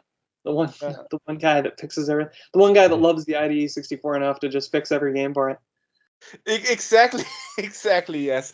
And he was like, "Oh, no problem, we can fix it." But for 24 years, nobody even cared about it. And suddenly people were like roasting us on CSDB, like, "You are idiots! You even can't code a printer routine." And it was like, for 24 years, nobody complained how we did it. Everybody was fine with it, and suddenly they were like, "No, no, no, no, no." But try it on GEOS or on Viscerai 64. The same thing will happen. If you press print and you don't have the printer powered on, the GEOS will crash, and Viscerai 64 will crash, and all those other programs will crash, because that is actually how Commodore designed the printers to work. Well, I'm soon going to discover all these technical details for myself, because I haven't actually started to add printer support yet. Yeah, but I mean, that's the thing. I mean, people had in the to have cards. brains. People had to have brains. They were like, if you don't have a printer powered on, don't press on the damned printer function. Mm-hmm. Right. You know, but of course I understand people who have never worked with stuff like as I said on the first part of the interview, you kids don't know how computers work. I understand people are like, "Oh, that looks like a printer. Perhaps I should press it and see what happens." Yeah. Yeah, for sure. Yeah. And I mean, 10 even the years first. ago, it wasn't an issue. 10 years ago, kids would still know, like, okay, I don't see a printer here. Probably I shouldn't press this. Well, Yeah, it's funny. The first time I was getting into the Amiga just a couple of years ago, I was setting up my very first Amiga with a friend, and he, of course, was an Amiga user for a very long time, and for me, it was like the first time I'd ever had one, and I had heard, well, it's preemptively multitasking, right? And so I started using it the way I would kind of use like a modern Mac, and it's like, oh, I was trying to install something from a disk, and I was like checking out other things and opening windows, and he's like, "What are you doing?" And I'm like, "What do you mean? Like, I don't know. I'm just like exploring it, right?" But there's a kind of pace and a kind of like it's Exactly. like, yes, it's multitasking, but it's not just infinite resource multitasking the way we kind of expect things to be nowadays. And so you have to kind of get a feel for the pace of the machine, what it's capable of, and you don't want to intentionally do things that are going to interfere with its ability to do what it's doing, right? Yeah. And Nowadays, it's not like nowadays it's like, you don't have a printer, get a QR code and let us print the label for you. That's how it's working nowadays. It's a lot like that with the Commodore 64. Like I remember when I was a kid, when I would load up a game and I'd have a friend there and I wanted to play the game, a 2-player game with a friend. And of course, while the game is loading in, he'd have the joystick and he'd just be like, messing with the joystick. And I'd be like, "What are you doing, you crazy person? Like, don't mess with the joystick. Like, it's going to interfere with the load." And of course, it's totally unintuitive that, messing with the joystick, why would messing with the joystick interfere with the load? But of course, it actually does, right? Because it's sending signals into the machine and it's creating timing changes, and it's just like, don't mess with the joystick while a game is loading in, right? Yeah. But it's very nice to hear that you're actually planning to dig into the printer topic. So you will remember my words when you got there. Yes, yeah, I will remember when I'm hitting my head on the desk going, why? I'll be like, "Oh, I remember." Yeah. So, what else do you want to talk about C64 OS? I mean, you covered so much. It's amazing. I mean, perhaps let's talk a bit about what special applications you have there that you don't have anywhere else. Yeah, and let's wrap into that. How is third-party support going? Do you have people developing stuff for it outside the in the world? It is it's a small community. It's a small group, but we do have a developer channel on Discord with there's lots of people in there, and there are lots of people giving ideas and people working on documentation and working on sample code, but it's not like a huge army. So it's I would be happy if there were more people. But it's coming along, and I'm also working on the programmer's guide. So I'm documenting all the APIs, and I've got some people who are, as I said, writing sample code, like writing code that uses the APIs, and then asking questions as they encounter problems, and then that's kind of helping to inform what documentation needs to be written. And yeah, so that's what's going on with that. And then what I think you said what are the app what it's like the killer app, I guess? Is that what I mean on your homepage you write 64OS has a mission to let you do amazing things with your Commodore 64 with ease. So what makes it so special? I mean, do you have a fancy version of GeoWrite on your own, or can you make PowerPoint presentations? I don't know. Why would anyone want to make a PowerPoint presentation?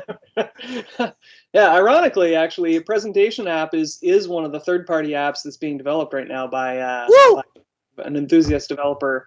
I got the ball in the park. God. And it's coming along, and it is actually pretty cool. It's kind of slowly turning into a kind of it's almost like a script language for presenting content. Like it has all these commands that you can embed into the slides for like moving the cursor to other parts of the screen and then redrawing parts of the slide. So it's like and then it has kind of timed abilities to move to the next slide. So I'm looking forward to where that's going, and I'm kind of hoping, well, it's already far enough along that by the next time I give a demo of C64 OS live, I'm going to be using that presentation app inside C64 OS to be giving my presentations. So that's pretty cool. Wow. But it looks if you take a video recording of that, send us a link to it because I want to see that. Okay, cool. Yeah. And it's probably going to end up being some kind of like it'll also be able to do like self-running demos where it just kind of ticks on a time and things are popping up, and it's going to have like the ability to load SID music in at certain stages, so that you can get music playing on certain slides, and then that stops and you go to another slide and it can play a different music, and then also the ability to load in graphic resources and then switch back, and so it's quite interesting actually what he's doing with it. Awesome. Yeah, so that's an example of a third-party app. How about web browsing? I mean, the problem here is that many web pages, including ours, is encrypted. How did you solve that problem? Yeah, so up until this point, I've been developing all kinds of things that are just like core essential stuff, like the file manager, and then a bunch of useful utilities that come with it, like a calendar and a notepad and file dialog windows for opening files and saving files within applications and so on. I'm only now, for the last 3 or so months, been working on networking.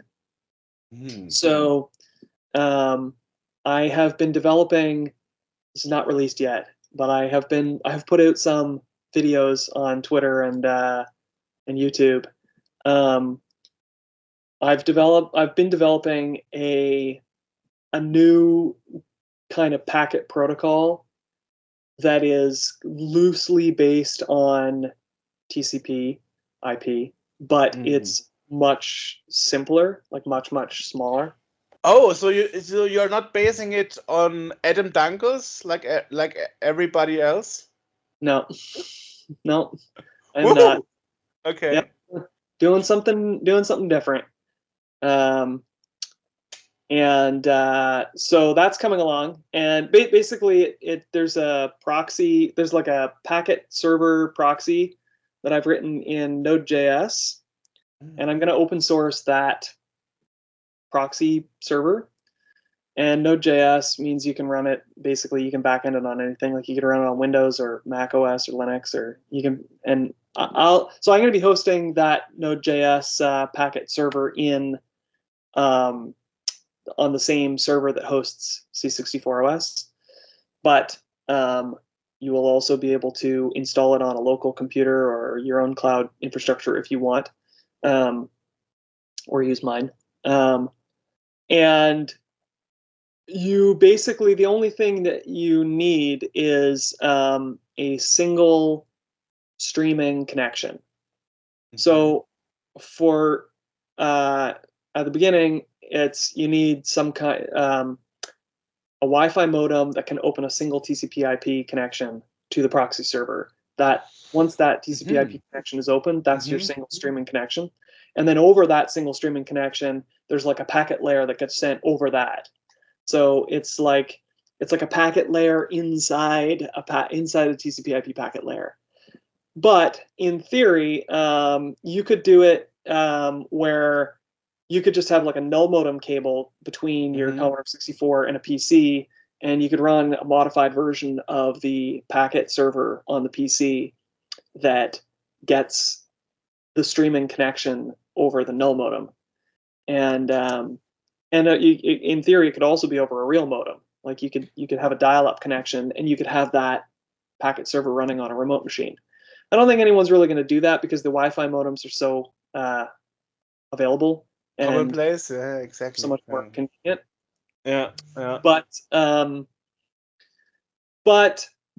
once you have that one single streaming connection, the computer can open a maximum of how many? I got to think about what the stats will be. It's so there's 32 apps. You can run 32 apps at a time. Fast app switching. It's not true multitasking, but it's app switching. So you can have up to 32 apps banked. This part already works. Like fast app switching is already a thing, which is kind of a killer feature in my opinion in C64 OS. Fast app switching is crazy, but within each of those app banks, you can have up to 8 socket connections that are open at the same time, and I think that's way more than you're ever going to need. Like you're not going to be awesome 10 socket connections open at the same time. It's really like 2 would be enough, but if you're going to have 2, you may as well have 8 or whatever. It's like it's why not? Like, right? Technically, I mean, what the point is that you'll run out of memory before you'll hit the 8 sockets at a time limit. Yeah. But anyway, the way that it works is like you can have 8 sockets open within a bank. And then the packets come in asynchronously. So you could have a utility open and the application open, and you could be downloading something with packets in the main application, and in the utility, you could still do something and like write a message or something, and the message will send out a packet, and the packets get interleaved, right? So like a lot of people have been saying like, oh, will you be able to write like a terminal software? And I'm like, my idea for networking is nothing to do with BBSs or terminal software. It's like my idea is basically like what modern computers do, except in a simplified way, right. with a proxy server, so that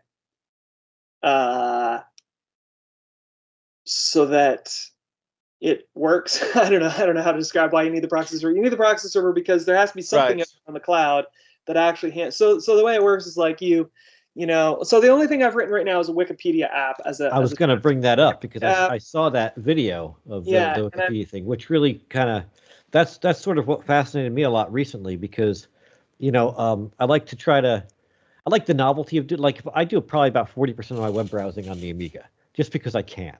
Yeah. And the 64, I would use that like I love QLink on that thing, but the stuff that we used to have, like the go to the newspapers or whatever, that doesn't work anymore. Right. But if I could go and look something up on Wikipedia on the C64, I would absolutely do that rather than do on the Mac. Yeah, me too. I'm totally gonna do it. It's like my goal, right? Yeah. So the reason I did the Wikipedia app first is because Wikipedia has a lot of content. And but it's also very structured. Like every page has the same article structure, and so it's text. It's super easy to extract out of that structure something that's easily like convertible. So the way that it works is basically like you have there's a layer in the operating system that deals with the hardware, and the hardware basically that hardware driver handles opening a socket connection, a real TCP/IP socket connection to the proxy packet server. That's the Commodore 64 packet server, which is running on Node.js. And so now you have this one socket connection open between the hardware driver on Commodore and the packet server running in the cloud. And then when the application wants to open a connection to something, it opens a connection, but it's not a TCP/IP connection. It's what I'm calling like a CNP connection, which is like a Commodore Network Protocol connection. And so it opens a Commodore Network Protocol socket, but it's actually like opening a socket to that packet proxy server. And then the packet proxy server is turning around and opening a real TCP/IP connection to something else, to anything else. Whatever you can specify it in the packet protocol on the Commodore 64. What you want the packet server to open the connection to, and then of course if that fails, then it trickles back and the socket closes, saying that it couldn't open the remote connection. But if it opens, well, now you have like this kind of hop, right? So you're sending you're sending packetized data, and there's checksums on the packets, and there's size data and checksums and so on, and port numbers on the local packets, and then they ultimately get forwarded on to the real network service that's out there. And then when the network service sends data back, it's sending data back to this packet server, and it might be sending back a lot of data at a time, and then the packet server takes all that data and it chops it up into a bunch of packets that are C64 sized and checksummed for the C64, and it sends them back down to the C64 as CNP packets. And so then it's like, okay, but how do you connect to Wikipedia? And so to do that, there's actually a completely separate proxy server that is just a Wikipedia proxy server. And you could actually access it through a telnet client. Like you could just telnet to the Wikipedia proxy server, and you can give it a language code, and you can give it a search term, and it will scrape Wikipedia and give you the text of Wikipedia in chunks. So you can ask it for a table of contents, and it goes through all the H1 and H2 tags, and it pulls those out, and it builds a text file that looks like a table of contents. And then you can make another request, and you can give it a table of contents index, and it will say, oh, you want table of contents index number 4, and then it counts the H1s and H2s to figure out what's section number 4. Okay. It grabs all the text from section number 4, and it gives you just that. So it actually takes an entire Wikipedia article and breaks it down into a table of contents plus individual chunked sections. And so that's its own proxy server. And so you use So that means you actually have a couple of proxy servers. That means you must have high operation costs for your operating system if you have so many proxy servers somewhere.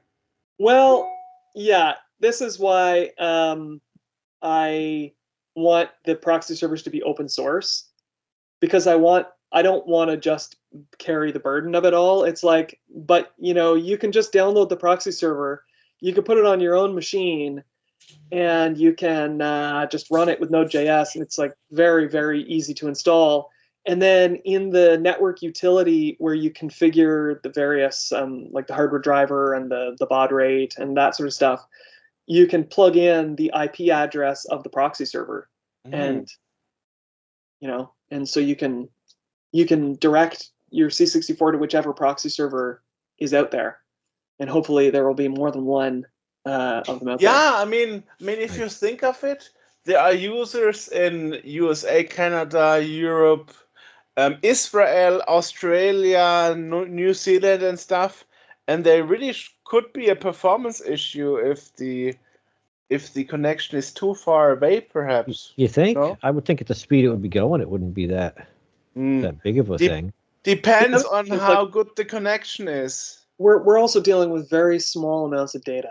Right, right. It's a surprisingly, like, the Commodore 64 actually deals with shockingly tiny units of data.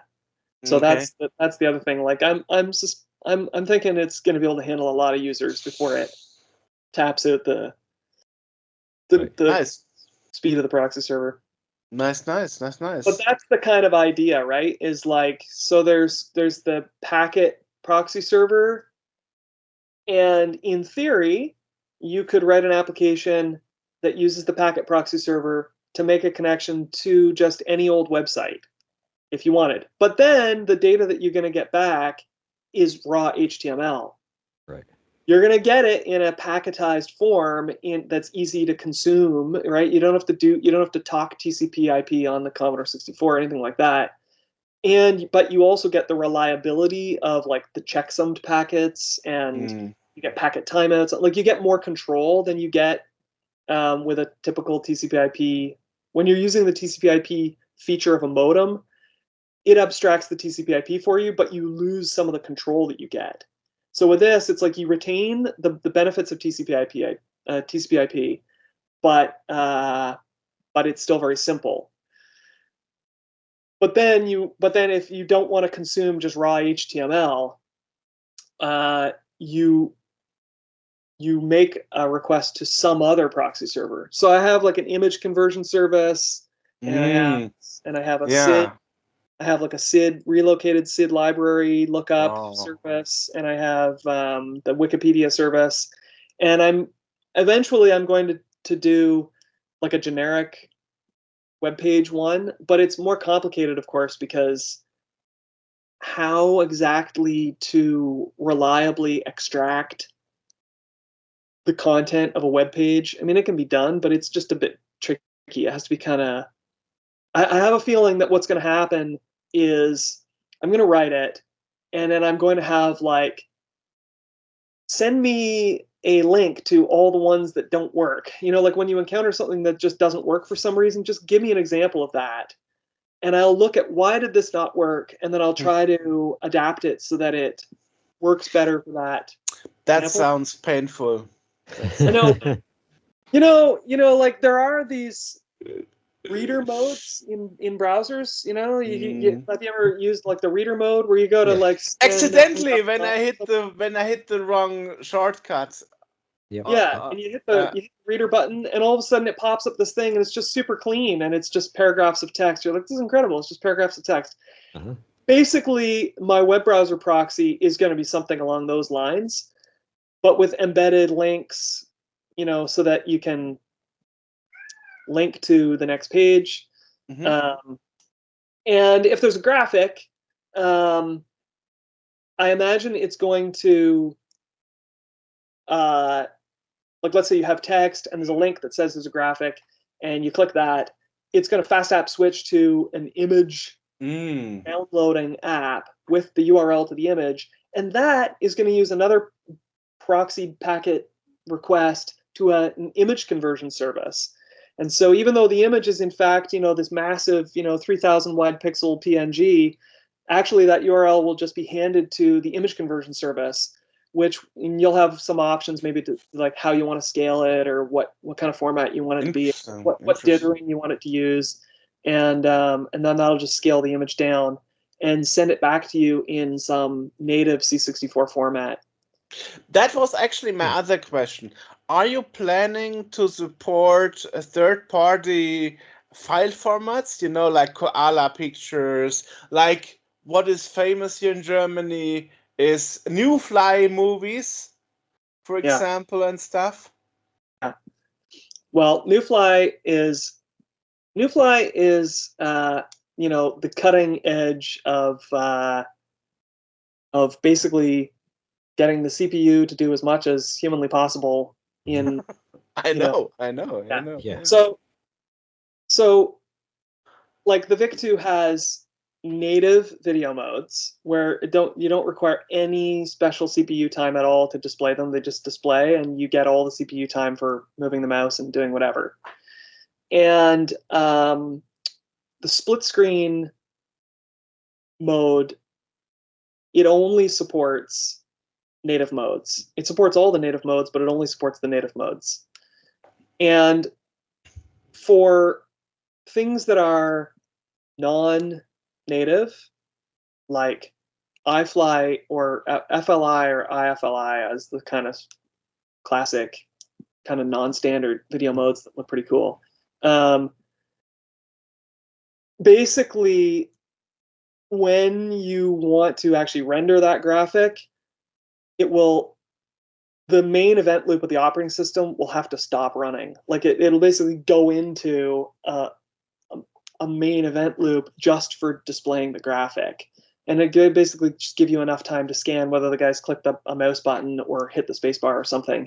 And when you click a mouse button or hit a spacebar, then it's just going to return you back to the main event loop of the operating system. Because there's no way to time an IFLI with the operating system's main event loop at the same time. Because once again, you have no idea what the main event loop is doing. It's like, well, it's processing the mouse, but what if a network packet comes in, right? It's like, well, a network packet coming in while an iFly is being rendered or constantly maintained, because to display these crazy video formats, the CPU has to continuously, like on every raster line, it has to continually maintain the state of the VIC-2 in order to get it to not just display crap. Right? Yeah, I mean that's all clear, but from a user perspective, the reason why I asked is like nowadays your workload looks like that. You want to watch a koala picture, I got to load a koala painter or a viewer that supports the format. I want to watch a New Fly movie, I have to load the New Fly player. And if I had an operating system that could just like on the Mac or the PC natively open those files, like, hey, I know this format, I can open it for you, that would be amazing. Doesn't matter if meanwhile the operating system would stop in the background, but at least I don't have to have my collection of tools anymore. Yes. Because my main tool is C64 OS. Yeah. So of course, that is exactly how it should work, and it is exactly how it does work. So there's there's an image viewer application, and when you're in the file manager and you double click a file, what happens is that like there's a whole series of stages. So you double click a file, and that opens an opener utility. It doesn't have a user interface at first. It just opens like kind of an opener program. And that analyzes the extension on the file, and then it checks in a system directory for assignments of this extension to an application. Now, if there isn't yet an assignment of this extension to an application, then it displays you an opener utility panel, and it lists all the applications and all the utilities, and you can click one. You can select an application that you want, and you can either open this file in that application just one time, or you can click an assign button and it will create an assignment, Awesome. this extension Awesome. to that application, and then it remembers that forever. Of course, you can change it later, but it remembers it by default, just like it would in like Windows or whatever. And then it opens that application, and the file reference to where that file is in the file system and on what device is passed through to that application. And so let's say it's the image viewer application that, like, let's say you double click on a koala file and it's got a .koa extension. That the opener goes, okay, it's a KOA extension. What app is assigned to this? It's the image viewer. It opens the image viewer app. The image viewer app gets the file reference to that koala file.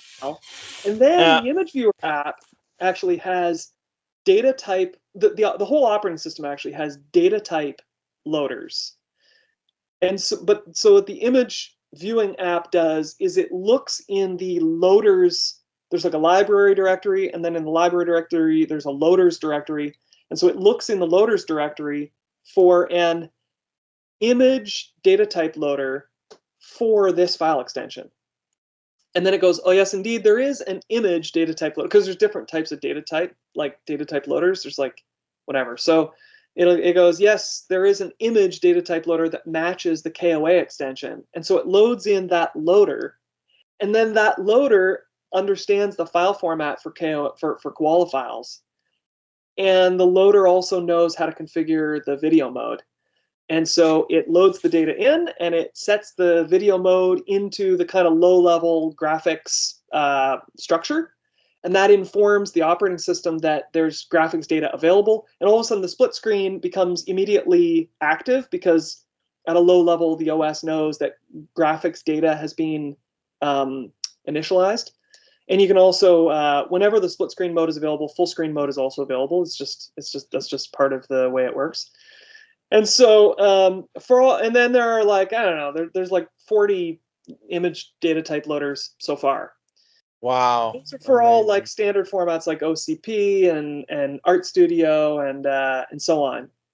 The exception is for the non-standard video modes, where if the file format is like gun paint or fun paint or something, and it embeds an IFLI data, the loader itself, yes, it can load the data in, but I can't have the split screen showing the IFLI data below the split and still have the mouse moving around. Yeah, you mentioned that earlier. Yeah, like, there's just no way, right? Because the timing on showing the IFLI is just like super precise. So basically what will happen is that the loader itself will say, yes, I can load this data, but I also provide a custom viewing routine.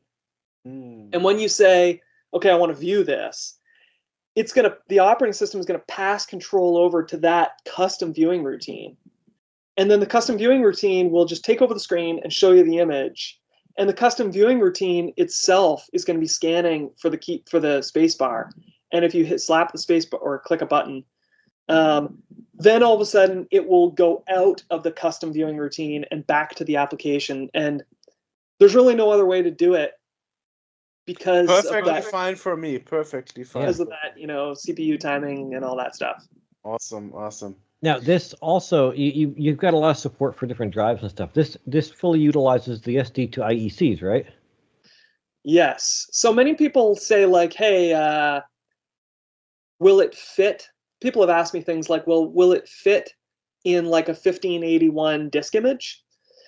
And it's like, that's not the right question, right? Because maybe it would fit in like 800K, but it won't run from a 1581 disk image or 1541 disk image, because just like a modern operating system has many directories in which many tiny components are installed into standardized locations, like the etc directory and the whatever. I don't know if you use Windows, like the System32 directory, whatever. There's all these directories that contain, the various bits and components.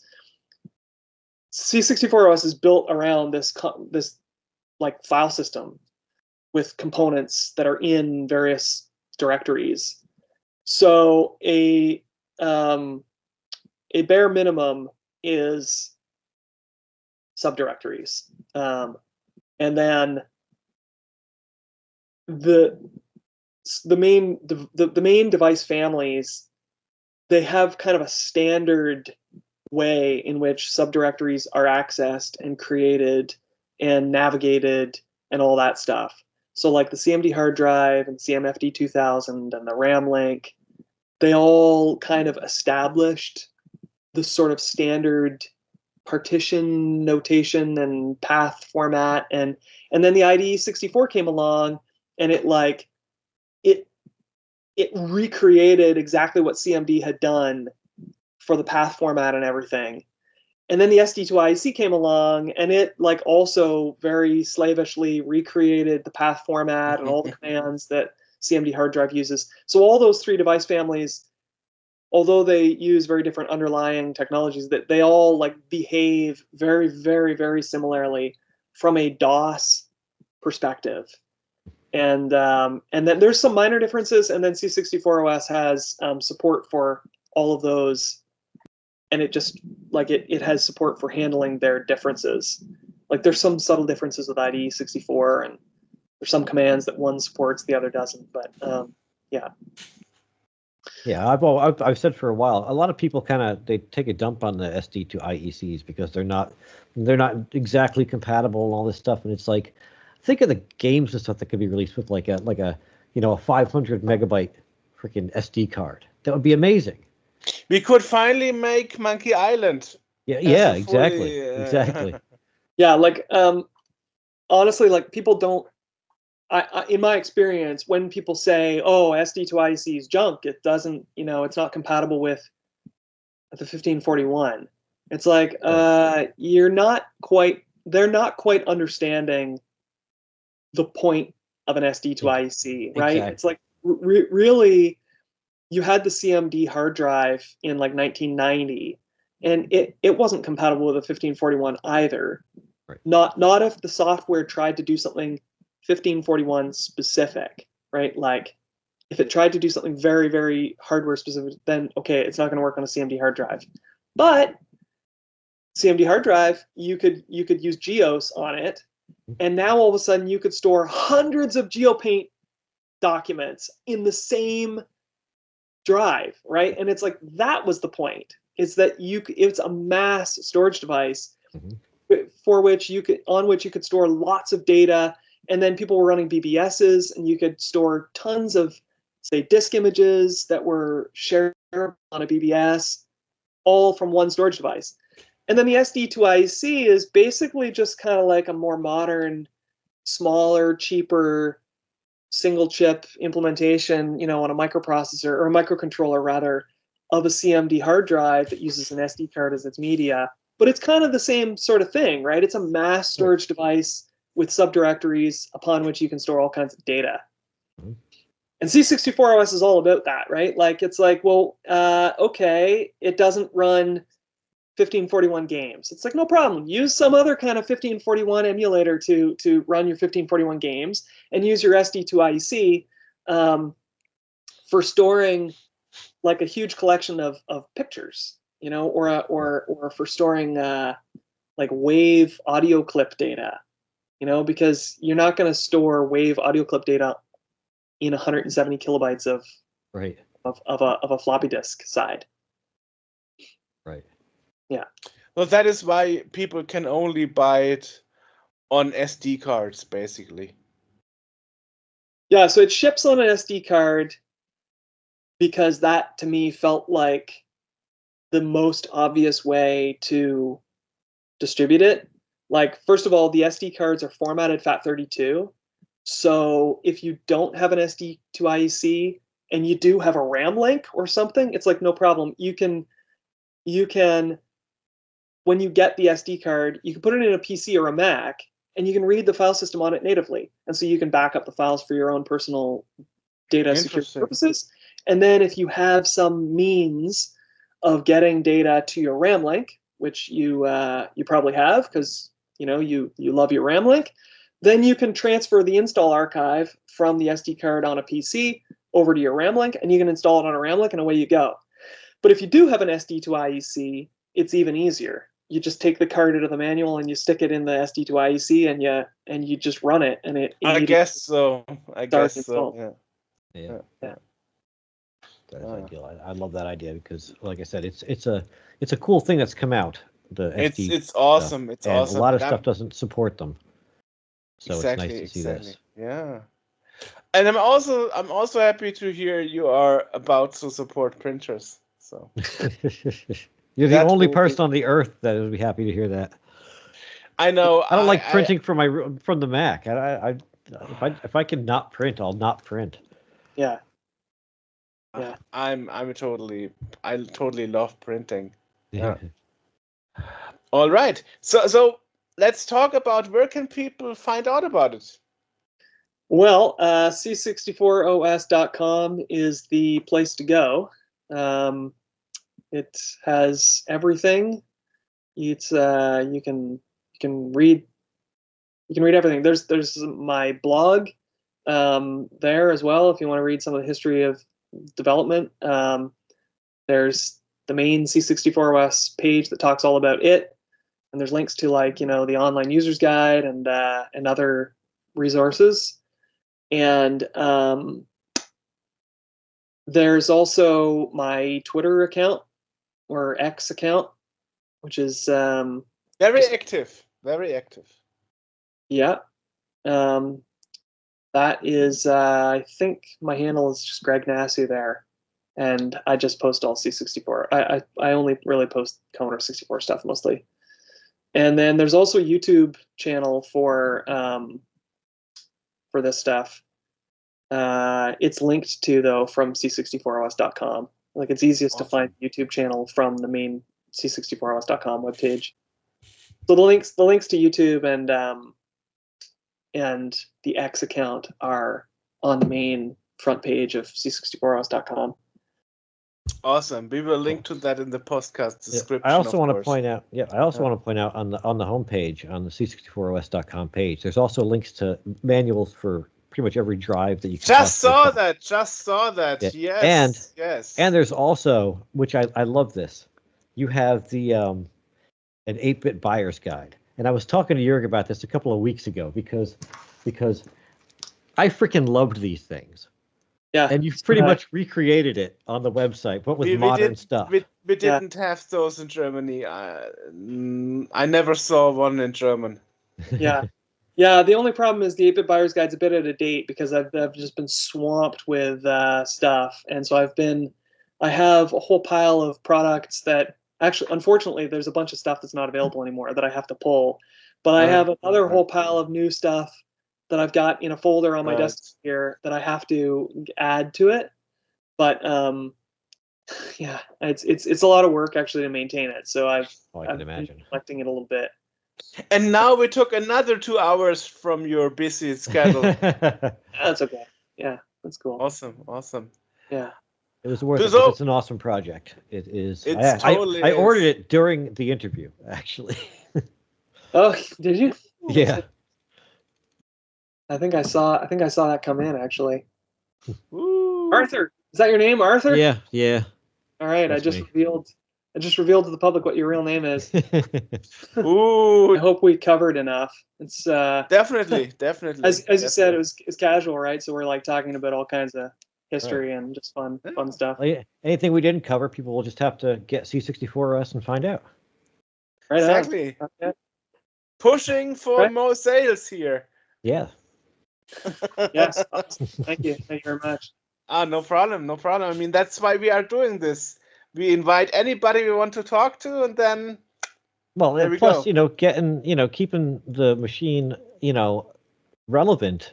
Like I said, if I can use it instead of the Mac or the PC or whatever, if I can go onto my C64 and do a thing, I'd rather do that, or the Amiga or whatever, just for the novelty of it. Here's what we really need. We need a Scene World app for C64 OS that can give you a catalog of all the issues and some kind of a little blurb or a little metadata and maybe even a screenshot that goes each issue. Yeah. And We're then- totally for it. Yeah. And then the ability to download new issues directly to your Awesome. to your library of issues and launch Awesome. an issue from that. Yeah. That's what we need.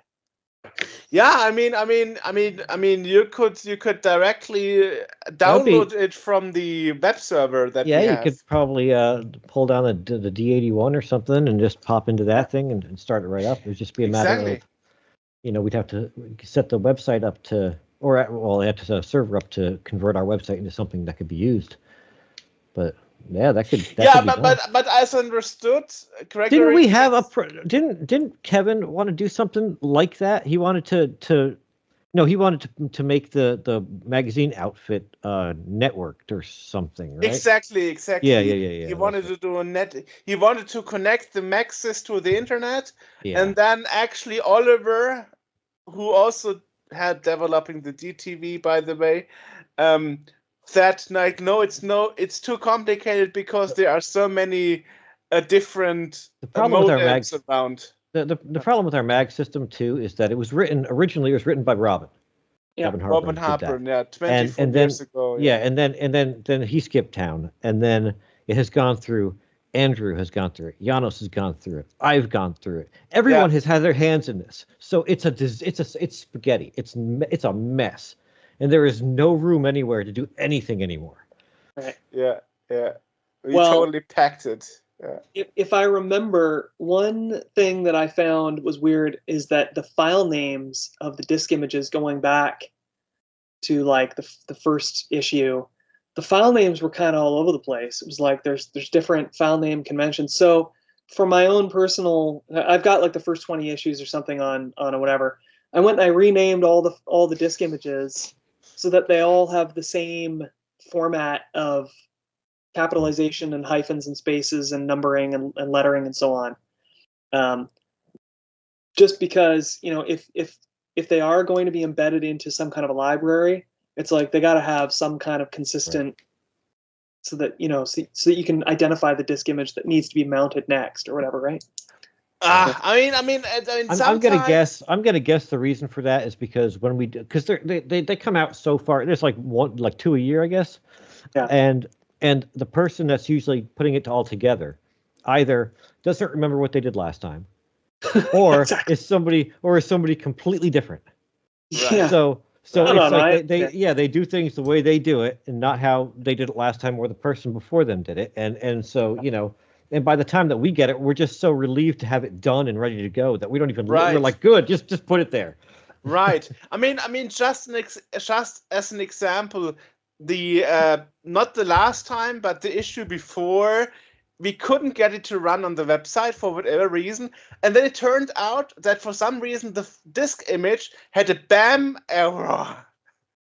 Yeah. And I was like, holy crap, I didn't see such an error in 20 years. It had a BAM error, and for whatever reason, normal Vice would read it just fine, but so with the regular 64. Exactly. But Vice for JavaScript, no, what was it again? Not JavaScript, but Vice.js. Exactly, Vice.js. Exactly, Vice.js would be the only emulator not reading it. And then I was fiddling around with the disk image and figuring out it's a BAM error that the normal 1541 and the Vice emulator would just ignore and load anyway, but not the JS implementation of Vice. So I had to go and recreate the whole disk image from scratch, just to make it readable. Weird, totally weird. And I spent like 3 days on finding the error. And AJ was also looking at it, and we had other coders looking at it. Nobody figured out why it didn't load. Amazing. Yeah. So it's like, whoa, it's sometimes it's amazing. So I'm really happy every time, like, woo, we got it there. Got it there. But anyway, we have it documented now. So in theory, it should be easier from here on. But he does bring up a good point, and that we should be more consistent with our naming conventions if we're gonna, just to make it just so that if you're downloading multiple issues, they don't look totally different. So they show up in the same spot in a folder. You know, that really should be something that we pay attention to. Now I get it. You don't mean the file names of the disk mag itself. No, I think he's talking about you mean the names of the files. Okay, the names now of the I disk get it. images. Yeah, the names. Yeah, exactly. Yeah. Okay, I was actually thinking way. You're thinking lower level. Lower level. No, it doesn't have to be whatever lower level. It's just the names of the actual like something's like SWO. Right. Space dash space. 23A.D64. Like if it followed that exact format, it just makes it easier for again if there were to be like a catalog app that kind of drew them all together and you just want to have all the issues inside a catalog, it makes it easier to pick an issue to open, because it's. So do you really want to spend the time making a native Scene World app? I don't think he was saying he was going to do it. I think he was suggesting that we do it. No. Well, no, I didn't. I don't mean like a native Scene World app where it actually runs inside the OS. I meant like a native C64 OS app that is a catalog for. Yeah, exactly. For opening issues of Scene World in Scene World's own thing. Yeah, I mean, the good thing is starting from issue 10, we support any drive you can imagine. Right, yeah, that's good. That's fantastic. Yeah, that's good. Yeah, I mean, we're kind of overtime here, but I was just going to say that with the fast app switching in C64 OS, when you launch a game or something from within the OS, the operating system actually gets banked into the REU. And so then it like everything's banked into the REU, and then it loads and runs the game or demo or whatever it is. It can even run GEOS. It can run GEOS, right? Awesome. And then when you reset the machine and you go to boot again, it fast reboots. So it pulls everything back out of the REU, and it just goes boom, and you're back in the operating system, and everything is back to where it was. So for something like a Scene World app, it's like, you could jump into an issue of Scene World from inside the OS, play around with it, and then when you leave, you just boom, and you bop back into the OS, and you'd still be in the app, and you'd be in the catalog, and you could pick another issue and that sort of thing. I mean, if you need something from me, let me know, and we will probably work together. No problem. I think that'd be cool. Yeah. Spreading it more, it's always good. Right on. Awesome. Yeah. Awesome. So, thanks for your time. Yeah, keep in touch. As I said, email me and let's see what we can do together. Cool. I guess probably after you managed your web protocol and printer plans, right? Because you have so much things to do. Yeah, that's true. All right. Thanks a lot. Sir. Thanks you. Yes. Thank you for sitting. I will email you when we release this, probably in the next week or so. Awesome. All right. Right on. Talk to you then.